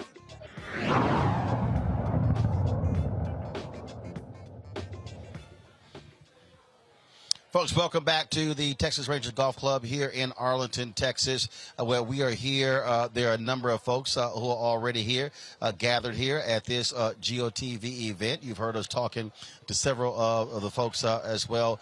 Reese, Greg, and Erica. Reese, I'll start with you. Again, what Senator Cory Booker just said right there, he laid it all out. For all the people out there who keep saying they ain't done this, they ain't done that, he laid out. If we had one vote, would have got the Earned Income Child Tax Credit. If we had one vote, would have passed Roe v. Wade. If we had one vote, would have had the John Lewis Act and the For the People Act, and on and on and on. And that's the thing that people also make a distinction. They say, well, Democrats ain't done this. Well, first of all, Democrats have passed a ton of stuff in the House, but it dies in the Senate because they didn't have the votes. Right. I think he's generous in saying one vote as opposed to two, but okay, maybe it's just one more vote. But I think that's a simple message. I'm sorry. And I think that that would have been probably a pretty easy galvanizing force if they had kind of really emphasized that throughout the election. Some of them did at some points, but I think that the reality is that they need more votes in the Senate. And the other reality is that Republicans have blocked everything. And so it's really unfortunate that the Republicans have an unearned reputation of being strong on financial issues, on economic issues, and Democrats are, stronger on social issues, when the reality is all that Republicans have are the social warfare, the class warfare, the race warfare, the homophobic warfare. All they have is the social. That's the only thing keeping them alive and afloat in this country. And so people who have this really wrong-headed notion of, well, inflation's high, the economy's high, Republicans are good for business, they're not. Because Republicans are the one that handed trillions of dollars in deficit spending to rich people for tax cuts. I got screwed by the Trump tax scam. Let's just be clear about that. And now they want to talk about the deficit needing to be reduced, which, by the way, the deficit has been going down under the Biden-Harris administration. But when they say cut the deficit, they mean cut your benefits, cut your government services. They don't mean cut the tax cuts to the wealthy people. They don't mean tax the wealthy. And so Democrats have a very affirmative message of accomplishments to run on, but the reality is that more can be done with just a couple more votes. And I have to say one more thing that couldn't be more stark of how much we can really get done if we get those votes in the Senate and we hold on to the House. I mean, we're talking about the whole buffet of things that haven't been able to get through the filibuster. If we get enough votes, the senators, almost all the Senate candidates that I could think of that are running to beat Republicans are for scrapping the filibuster. So there's a whole buffet of things, real priorities that we want to see done that can get done. And on the other hand, we're looking at government shutdowns. We're looking at Republicans trying to strip away our entitlements because it's coming out of our paychecks every 2 weeks, 1 week, 1 month, whatever often you get paid. So there's a real choice in this election on which direction that you want the country to go in. And then, sorry, I just got to squeeze one more thing. I don't understand either how people at the state level have Republican governors and say everything is all bad at the federal level, but you want to hold on to your Republican governors. Your Republican governors ain't shit. They part of the problem. They're the ones that's blocking the aid getting to you. So come on, make it make sense. If you're gonna want to throw out the whole bums, then throw out the Republicans too. Here's what I find to be interesting. Erica. Yeah. I got somebody who's on my YouTube channel, some Fred Farley. Democrats' offer to non-immigrant blacks in America are not specific enough. These people continue to insist that somehow they can pass very specific things only for black people. None of these people paid any attention in government class. And I get more of these yahoos on my social media who actually believe that, well, no, it has to be specific. I even responded to somebody who said that the student loan debt relief would disproportionately impact African-American students. This fool said, but it's not specific to us. And I'm sitting there going, okay, you know what? Y'all just looking for BS. I mean, it's like literally, they cannot pay. Congress cannot say, we are going to pass this housing bill, and it is only going to go to black people. It don't work that way. But these yahoos, in their minds, oh, yeah, it has to be specific. Bye, Ashy. Bye, reading comprehension skills. Bye. This is the kind of stuff that we're talking about. These are people that only engage the internet to find something to be miserable about, to find some really silly, misinforming talking point to parrot. These are people that take and channel all of their anger, and they meet their best friend, the internet, and they go down that rabbit hole. So those are the people that you're pretty much describing. But one of the things that I really want to warn people, and so, I've seen and read where people have said, well, every election seems to be the election of our lifetime, and every election seems to be the most important. Well, you're damn straight it is. It will be the most important election until we foundationally have some semblance of power. And so people don't want to wake up November the 9th, much in the same way people did right after November in 2016, when it was announced that the son of a Klansman would be assuming the White House position. People don't want to wake up and look in the rearview mirror and then have conversations about an issue or great issues that they had no input in because they abdicated the one thing that they could have done to actually shift things into a much more favorable position, which is having Democrats in power, both in the House and in the Senate. So I don't know what else needs to be fed to people for them to make sure that if they don't get an opportunity to early vote, that they do vote. Because everything I know, for at least on this platform, that has been said since 2018, we've slowly seen some of those things that have come to fruition. And so for everything that we have said on a Monday through a Friday, weekends, when it's real good, that people hopefully won't wake up and see a lot of what we said happen, which is that this country is going to be in an apartheid state. And they've made it very, very, when I'm saying they, I'm talking about Republicans, they've made it very clear in newspaper articles, folks can Google it if they want to, about what the plan is for this country. They do not want anyone else in power except for them. That's the plan, point blank and period. And they're doing it day by day, minute by minute. So people have to make sure that they engage in the vote so that, again, they're not looking at this election in the rearview mirror, finding something else to complain and cry about on the internet when it'll be too late. And that's the point right there, Greg, that I tell the people. You better understand, you can sit here and yell, holler, I want to hear specifics. I'm telling you, you don't know how politics works. I mean, you cannot pass a bill that says this is only going to go to this group. Congress did that with the minority farmers, and what happened? White folks sued, and it's been held up in the courts. Why? Because they said it's only for them and not for white farmers as well. But again, these yahoos, these YouTube political scientists, they got all these black folks running around repeating their nonsense, and I'm sitting there going, it's like, y'all have no idea what the hell y'all talking about. None. Well, that's why they're being platformed. I mean, we know that in this country, people don't start paying attention until right before the election cycle. That's why we're being inundated with all this weaponized ignorance. I don't even know if there is a Fred Farley. It may be somebody, coming in to try to distract. Just thinking about Dr. Daniels, something he spent Wednesday night at Howard Law School with my race, law, and change students. I wanted him to talk to them because, Ron Daniels has been active since the late 50s. He just turned 80. And I wanted to talk to them about Gary, 1972, in the Black Political Convention. And what he stressed that night was that what he stressed here today, Black issues should drive our agenda. But that doesn't mean that Black issues don't also help the poor and help other people. I'm saying this as a Pan-Africanist, as a Black internationalist. Race first for me. And race first means that some white person will get their teeth fixed in Georgia and call me the N-word. But guess what? My issue isn't trying to convince them of anything. My issue is getting our people out because it's going to help our people.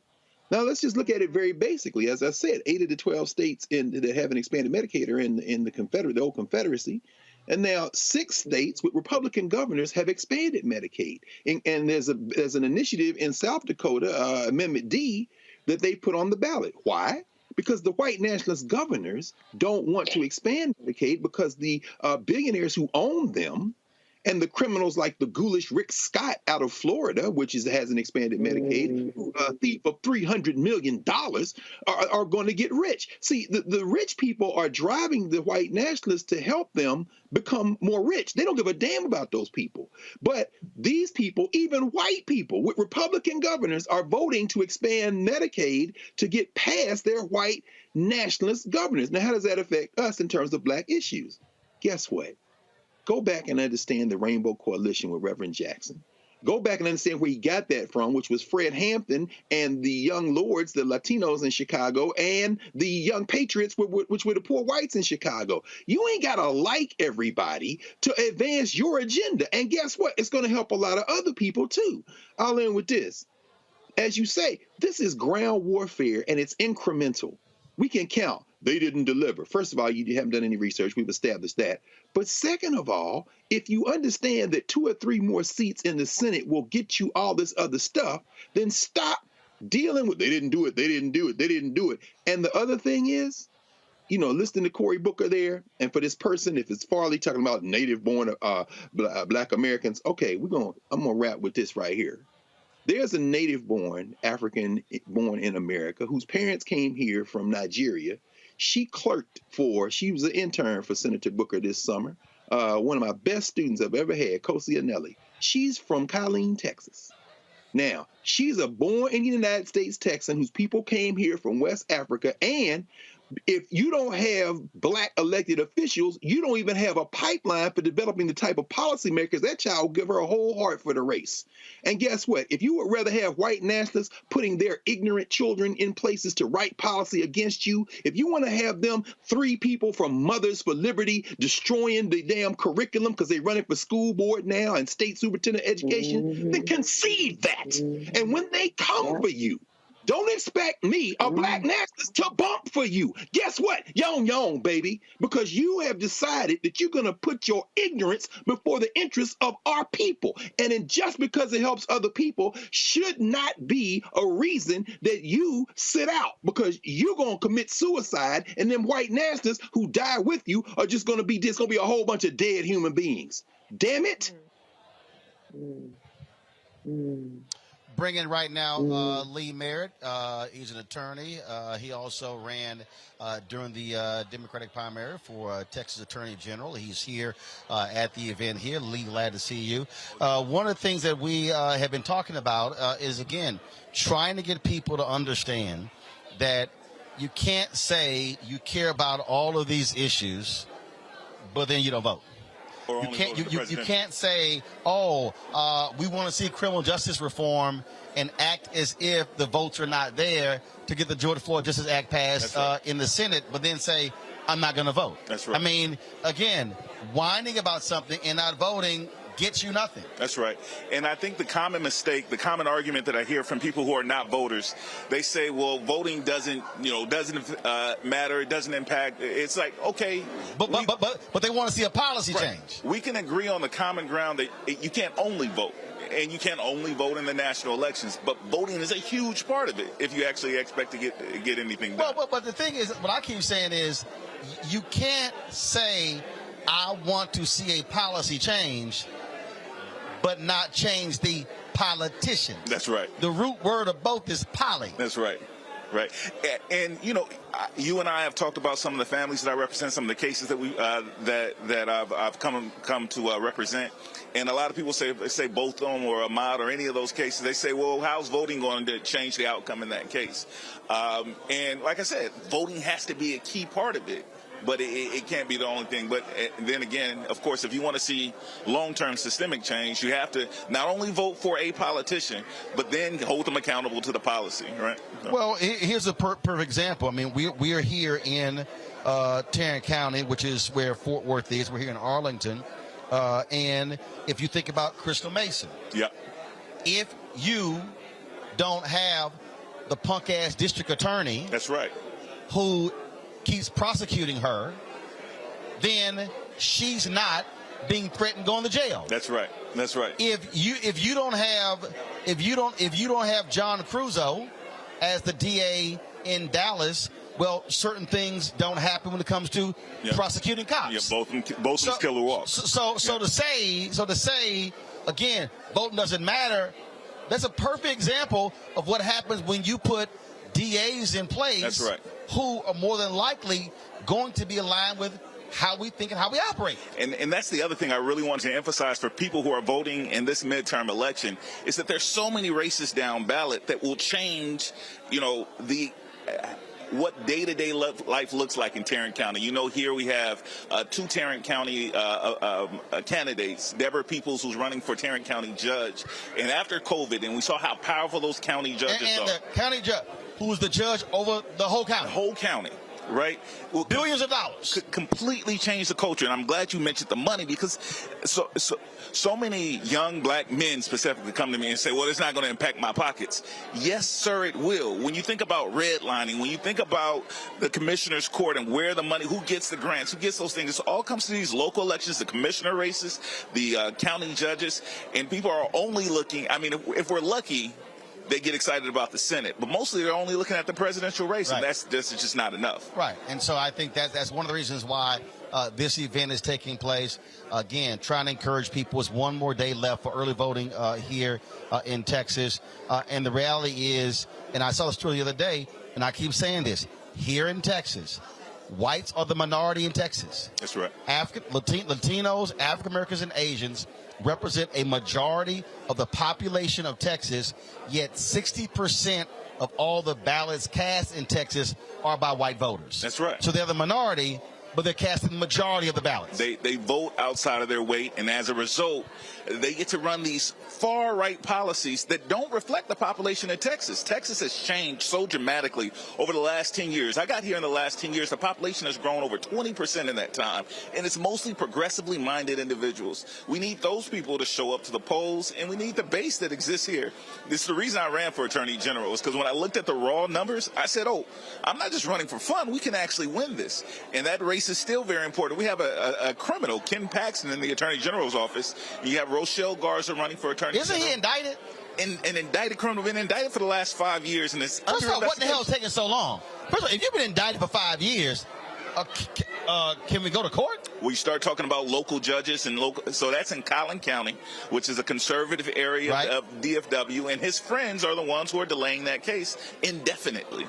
And so until we change those leaders, and the Collin County DA is up for re-election at this point. So again, it goes back to what you emphasized earlier, how important it is to vote and vote in these local races. All right, Lee, we surely appreciate it, man. Thanks a lot. Appreciate you, bro. All right, thanks a bunch. Folks, again, we try, and we're walking through this, trying to get people to understand why these things matter. Joining us right now is Elisa Simmons. She's also running for Tarrant County Commissioner's Court. Elisa, come on. That's right. We live. You got to move. Get the microphone right there. All right, how you doing? Good. How are you? Good. One of the things we were talking, we was discussing with Lee. I had Senator Cory Booker on earlier, and the thing we kept talking about was down ballot. And what often happens when it comes to elections, again, it's always big numbers high, but then as you go down, numbers get lower and lower and lower. Yes. When the reality is, the people who are running lower and lower and lower have a more direct impact on folks' lives than the folks at the top. That's right. It's funny. I was a little late because the polls are super crowded. The lines here are long. And so people are coming to vote for Beto or Abbott, right? And so it's easier for me at the polls to get votes. I said, hey, I'm Elisa Simmons running for Tarrant County Commissioner. And they go, what's that do? They don't know. And so if you explain it to them. Except when they're driving on a bad road. Yes. In the county, and they're like, why is this bumpy ass road? County roads. That's right. Or the sand trucks hadn't quite gotten out when the ice hits. That's county. That's county. I'll have a roads and bridges crew, a whole maintenance crew of 20-something people. And so they're looking for somebody to cuss out. Yes. And you're like, okay, that's kind of why you should be voting. That's right. Because you have access to me. I've been your NAACP president here for 10 years. I've already been fighting for you. And County Commissioner's Court takes care of, they approve all the county's contracts. So when you have a Commissioner's Court that is equitable, balanced, then more of our businesses have the opportunity to get work with the county. So lots of things that people need to be concerned about in their own footprint. Don't worry so much about what's happening nationally. Vote down the ballot from Beto to the bottom is what I like to say. I've seen the numbers, and again, the black number should be a heck of a lot better in Tarrant County. And so, sure, early voting ends tomorrow. What is your strategy between now and Tuesday to get black folks in Tarrant County to turn out? People do not understand the importance of a ground game. And so what my campaign has been doing, thank goodness we got the endorsement of TOP, Black Top, Texas Organizing Project, United Fort Worth, the Labor Council. So those organizations have been canvassing, going door to door for 9-10 weeks now. So canvassing, having paid poll greeters and volunteers at the door, and phone calling and texting, phone banking and texting. Those are the things you've got to touch people. Yep. I'm not a big mail fanatic. I mean, that is, texting does it for people. Not a big TV fanatic. Touching people, right? That does it. So that's what we've been doing. Okay. All right. Well, look, you got a busy day tomorrow, and of course, busy next 4 days. Yes. We surely appreciate it. Good luck. Thank you so much. I appreciate it. Thank you very much. We're going to be chatting with, in a little moment here. State Representative Jasmine Crockett is also running for Congress. Do I have one more break? Control room, do I have one more break? I think I do. So y'all let me know. And just send me a text to let me know. Let's do this here. I'm going to go to a quick break. I'm going to come right back. And then I'm going to get final thoughts from my panel. Then I'm going to do a couple more interviews here at the Texas Rangers Golf Club here in Arlington, Texas, where y'all can see the folks. Ivy, do this here. Let's turn that camera around. You get a sense of people who are here. So they got free food, free drink. As again, this is the last night before early voting ends tomorrow, and so they brought us down here to galvanize folks. We're going to be in Houston, Texas tomorrow, broadcasting there as well. You're watching Roland Martin Unfiltered right here on the Black Star Network.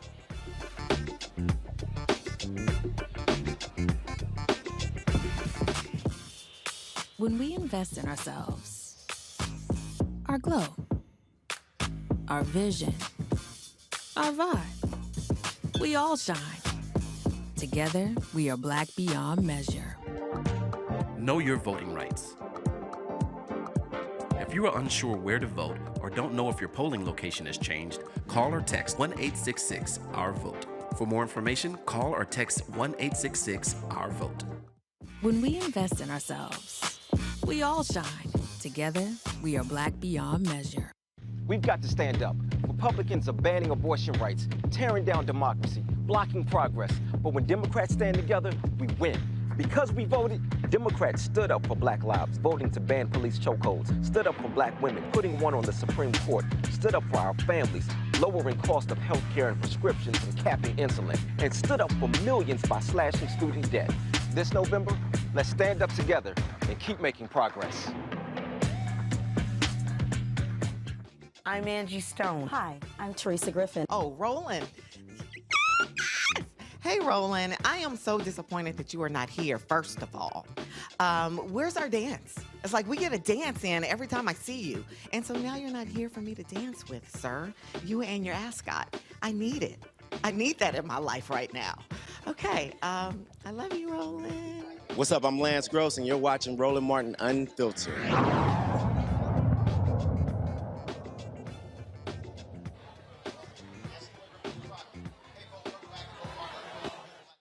We're live here in Arlington, Texas. Glad to be back. In a moment, I'll be chatting with State Representative Jasmine Crockett, who's also running for Congress to replace Congresswoman Eddie Bernice Johnson. And so looking to chat with her once she gets here. We were talking to the candidates there, and I'm going to go to our panel here because here's the thing that I'm talking about. All right, first of all, I got the wrong mic. That's the guest mic. Here's the thing that you heard from all the folks who were just talking. The thing that you heard them speaking about, and that is the folk who have a direct impact on individuals' lives. And so there are people there, people at Reese, who they lump everybody together. And again, as I was sitting there voting today. And I asked for an actual ballot to be mailed to me. Had not gotten to me when I decided to fly here. Did a provisional ballot to actually do that. And so what I did there, Ivy, watch that cord. So there you go. So what I did there was I went through and I'm sitting here and I'm going through and I see, Beto. Hell yes, I voted for Beto. You know when hell I was voting for Greg Abbott. And then I'm looking at the Secretary of State. I'm looking at Attorney General. I'm looking at Land Commissioner, Railroad Commissioner. And then we start going down.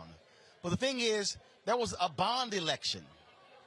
It's a bond election to increase the taxes in the school district to improve the schools. That's also on the ballot. And that's the thing right there, Reese, that for the people who are sitting out there, who are, for whatever reason, I don't care about this here. You can't say you want better schools, but then you don't vote for the bond election. You can't say, oh, it would be great if we could deal with mass incarceration if you ignoring John Crusoe, Democrat, running against Faith Johnson, a sister Republican who's a former DA. That impacts the cases they prosecute. That impacts bail reform. And so that's the thing here. We're not just talking about Washington, D.C.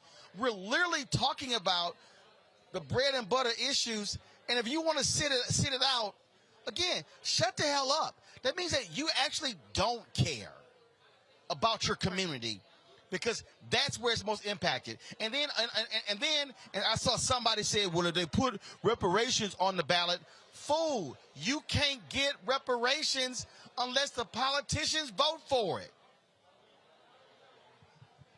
Reese, go ahead. I mean, if you don't care, just say that. Don't waste everybody's time. Just be like, I'm not voting, I'm never voting, kiss my ass. And then we can say, well, you can kiss our ass too. And then we can move on to a person who can actually be reasoned with. Because the reality is that when you look at the ballot, there are constitutional amendments. Slavery is on the ballot in, I believe, 13 states.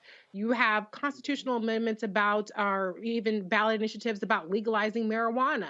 If your concern is about criminal justice reform, there are all kind of, ballot initiatives about that. In Florida, they allowed felons to get the rights to restore to vote, which Ron DeSantis essentially blocked by implementing a felon poll tax of sorts. And so every kind of facet of how you can influence your government in one sitting, just one time, every couple of years, is on that ballot, and you need to be engaged in that. There are some people that just go, like, for instance, they vote in presidential elections and they leave the rest of it blank. Don't leave your ballots blank.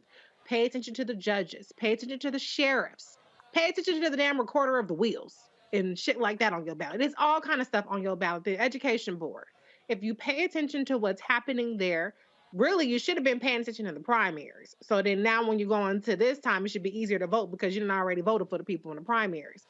But you really have to be engaged. And if you're not, you made more work for yourself, because the reality is that these folks need to be held accountable. I've said it before on the show many times. I'm married to a local elected official, and there are 5 commissioners, and they have a lot of power over how things are done in our town, and they're very much engaged. I think my husband is the best one, obviously, on the commission, but he really truly cares, and it's a thankless job. I would never want to run for office, so I do applaud people who are doing it for the right reasons and are in there making a change.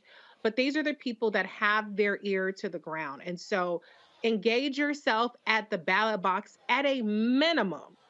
And then go to your school board meetings, go to your council meetings. A lot of them are on Zoom. You ain't even got to leave your house. You can do it in the car. That's what you need to do if you truly care about democracy. Reese, certainly appreciate it. Thank you so very much. Erica, I'm laughing at some fool named Poochie something. He put on our message board, I voted, but I'm not rocking with the boule. First of all, Poochie, let me explain something to you. You can't apply to the boule. No. So they likely ain't rocking with you. And in fact, they actually vote on you and then tell you you've been invited. Poochie, go ahead, Erica. Lord, Poochie and Frank just on the internet having a ball today. Honestly, I think, the point about going to the Secretary of State's website, entering in whatever information so that you could have a look at your sample ballot. So all the work that Reese just described to you before, you'll have a little leg up on it. If that is available for you, you'll have it available. And when you look at it, I mean, honestly, this is not something that we have to do every day. I've said this on the show before, all of us have traveled internationally and, keep our eyes to international news as well. It's just a sad indictment because there are global, there's global political unrest happening. But when we just look to see that there are more people that know about what's happening with the politics dealing with our particular country, and in some instances on our state legislature, they know that as well, that it really is an indictment that we cannot continue to just relax as democracy continues to be broken down. Ralph Ellison said something, and I think about it very often when he talks about there are few things in the world that are really more dangerous than sleepwalkers.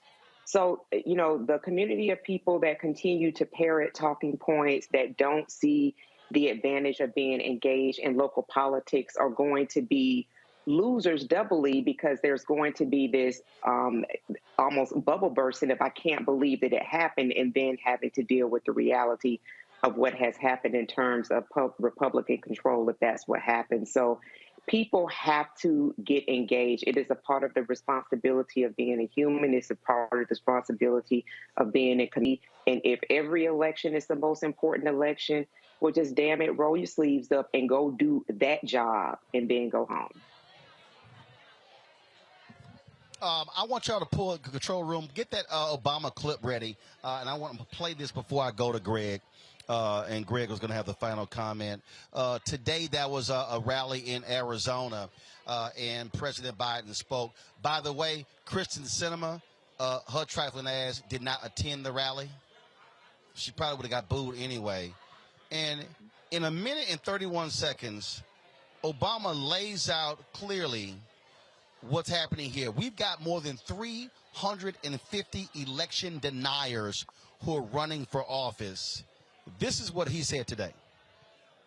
Arizonans who are just regular folks, Republicans, ask yourself, that's the guy you want in charge of your elections?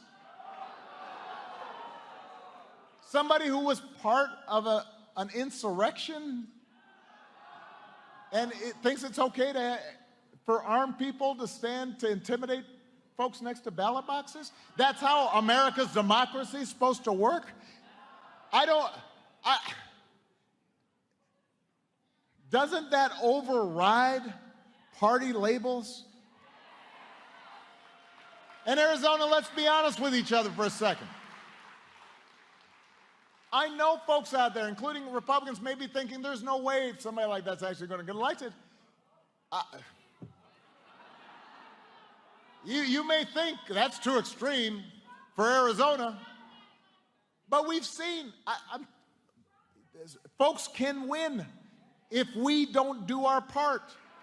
And if you've got election deniers serving as your governor, as your senator, as your secretary of state, as your attorney general, then democracy as we know it may not survive in Arizona. That's not an exaggeration. That is a fact.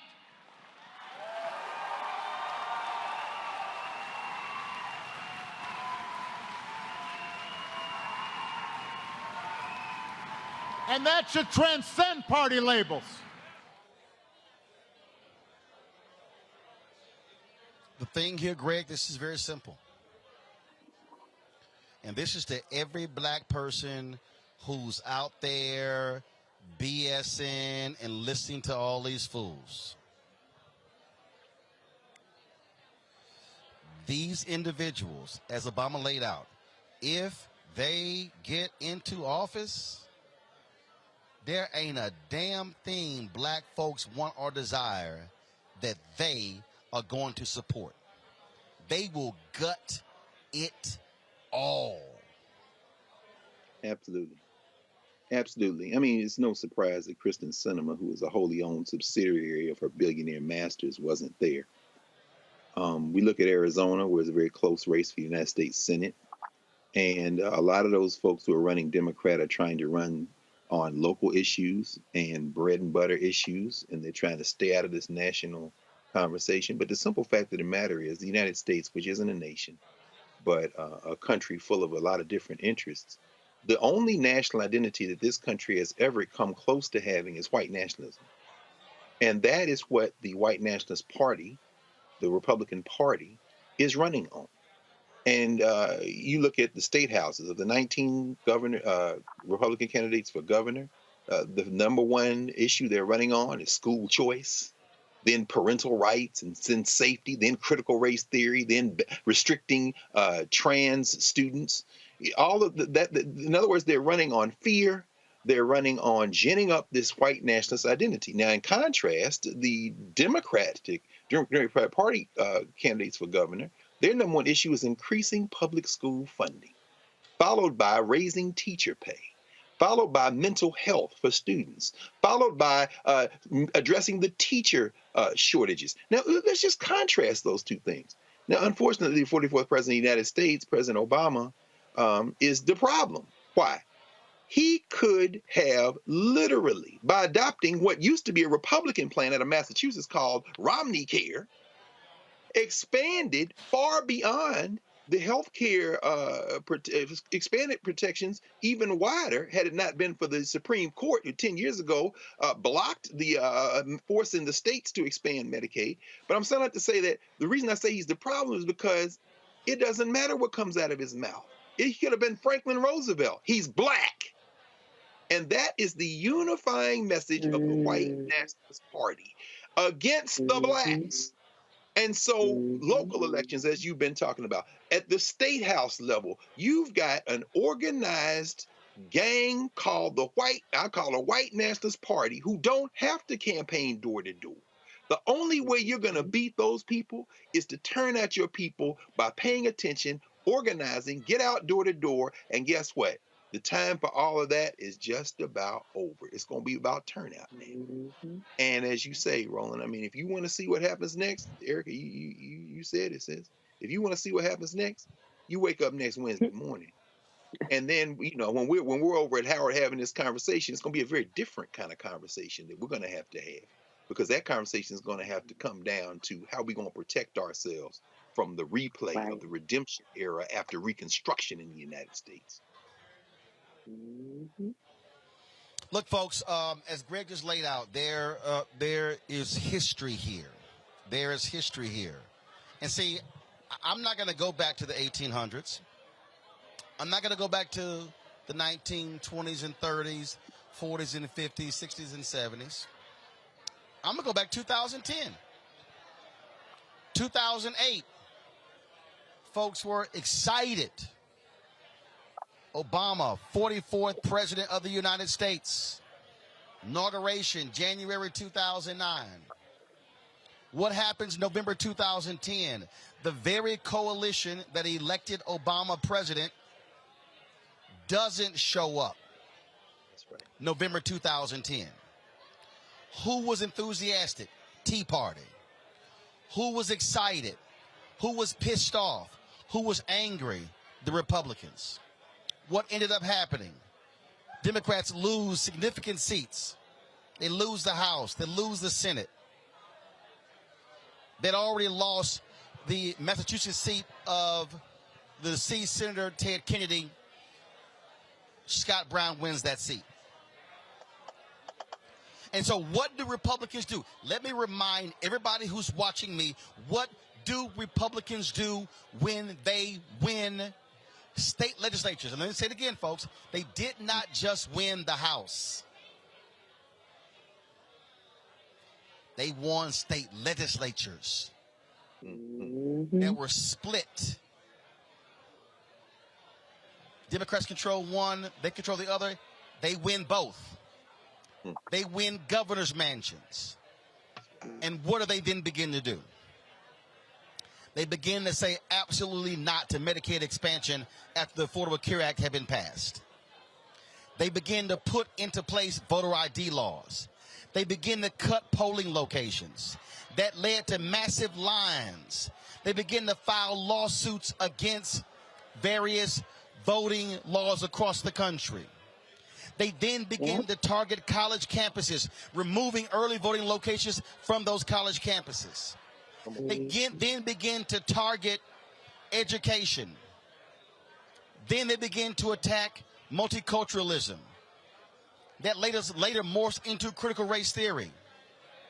And so everything that you have seen Republicans do over the past 12 years emanated from the election of Obama, his inauguration, and then them getting the keyword control in the November midterm elections.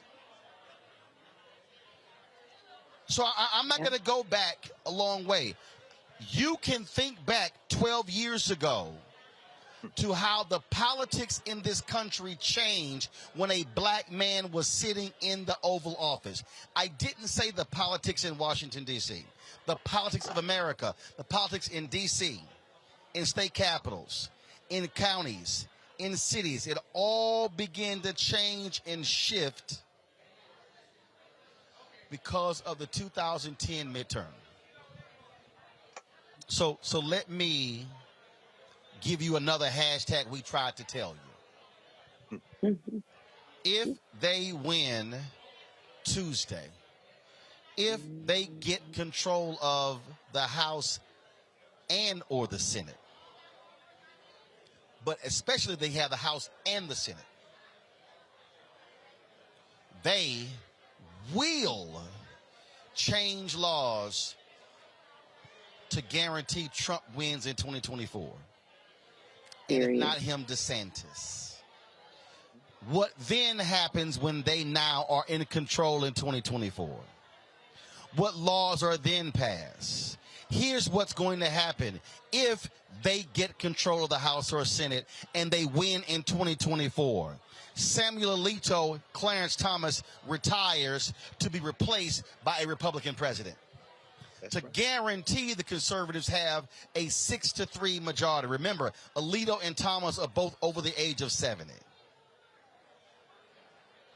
They will then appoint young white conservatives, but who are between 39 and 50, to guarantee they're going to be on the Supreme Court for the next 30 years.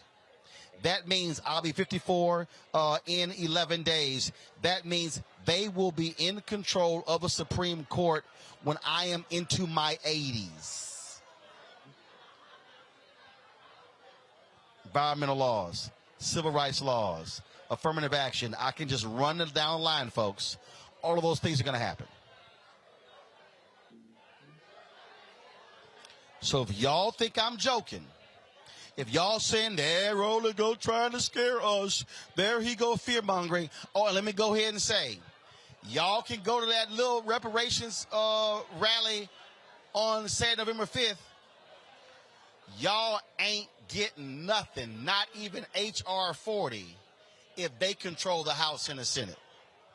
Zero. You ain't getting H.R. 39, 40, 41, 42, 45. You can rewrite it all day. You can have Darity. You can have Yvette, Antonio. They can do whatever they want.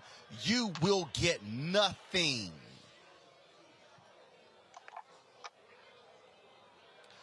Because not one Republican even remotely supports reparations. Then what y'all gonna tweet about?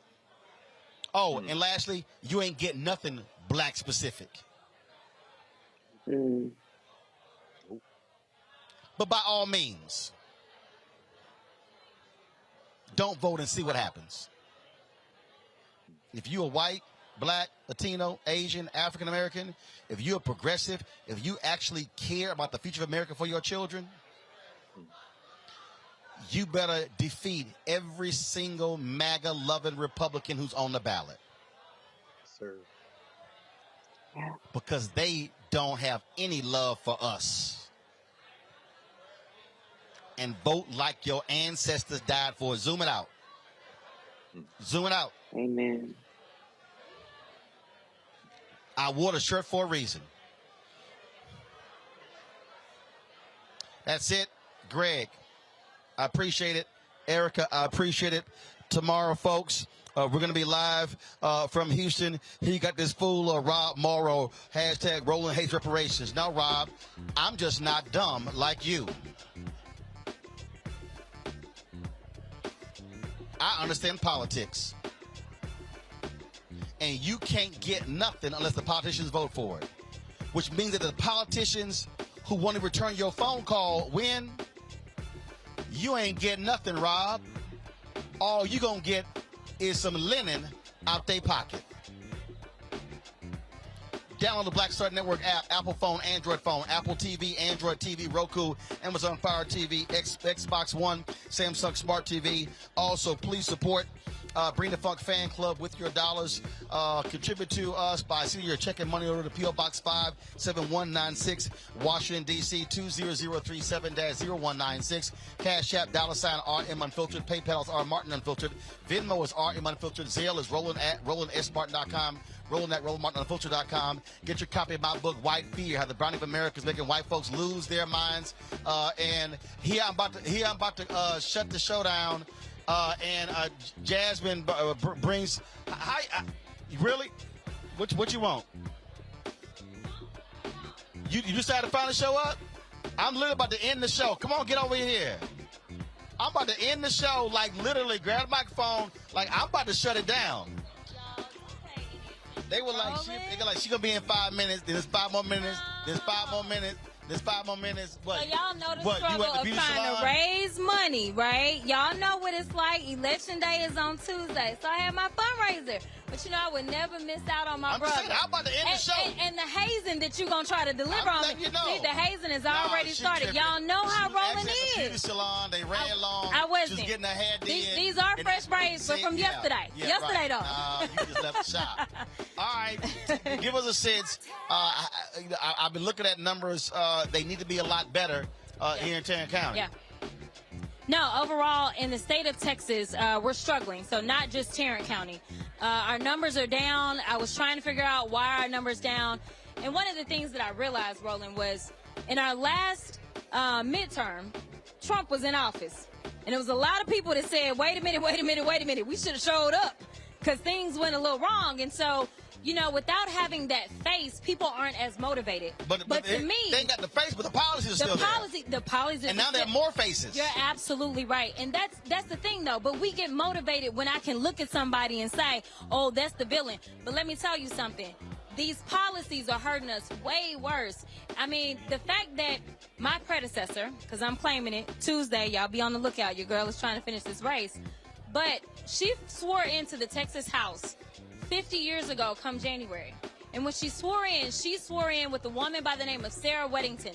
Sarah Weddington was one of the attorneys on the Roe v. Wade case, because Roe v. Wade came out of Dallas, Texas. And so here it is, after serving in public service and giving her all for the last 50 years, when she went in, there was more progress being made back then than what we have right now. And so to me, that should be enough.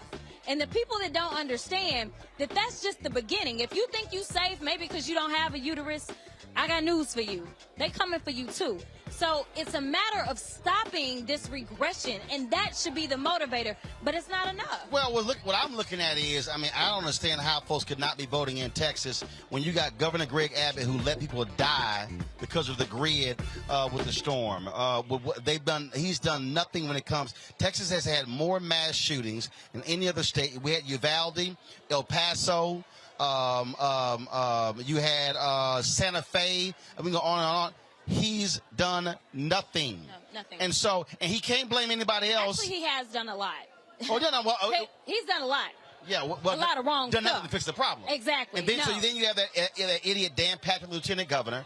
And they can't try to blame Democrats. No. But Republicans control statewide offices, the House, and the Senate. Absolutely. And so that's been enough motivation. People say, no, get those bums out of office. Yeah. Oh, and don't forget Paxton. We have an attorney general that has been under felony indictment for 7 years. Felony indictment. Now, I mean, I don't know about you, but most people, I don't see them sitting there and their case just pending and hanging and no conviction after 7 years. They usually try to lock us up faster rather than later. But nevertheless, you know what? I know that we're disappointed with the numbers, but let me give a few shout outs specifically to Tarrant County. Tarrant County is the third largest county in the state of Texas. You got Harris County, where Houston is number 1. Dallas County is number 2. Tarrant County is number 3. Tarrant County is actually outvoting Dallas County right now. I've never seen that happen. So while we're not excited about the numbers, Tarrant is doing something. But let me tell you, it takes us as black folk. We're the ones that have continually had to save democracy and put every single battle on our backs. And so I need us to show up. That's what I need us to do. Because guess what? They always come for us first. We will be the first ones hurting. So I need you to show up, call your mama, call your sister, call your granny, call your auntie. Make sure you show up and you vote, because it is going to be on us. We're the ones that have the lead in our water. We're the ones that schools are behind. We're the ones that are always getting the least. And so we need to make sure, regardless of what anybody else does, we show up and we make our voices heard. All right. I think they hurt you. They hurt you. They hurt you. See you. Jasmine, we appreciate it. Thanks a lot. All right, then. All right, folks. Listen, the band's about to get strike up here, and so we're about to sign off. I appreciate everybody who participated today. I want to thank the Communication Workers for America for bringing us in. We're going to be in Houston tomorrow. Yo, Trey, where are we at tomorrow? Well, I know that. I know it. Oh, we'll be at Yates. Okay. No, where am I doing the show from? This is it, Soul Food Cafe? That's where I'm doing the show from.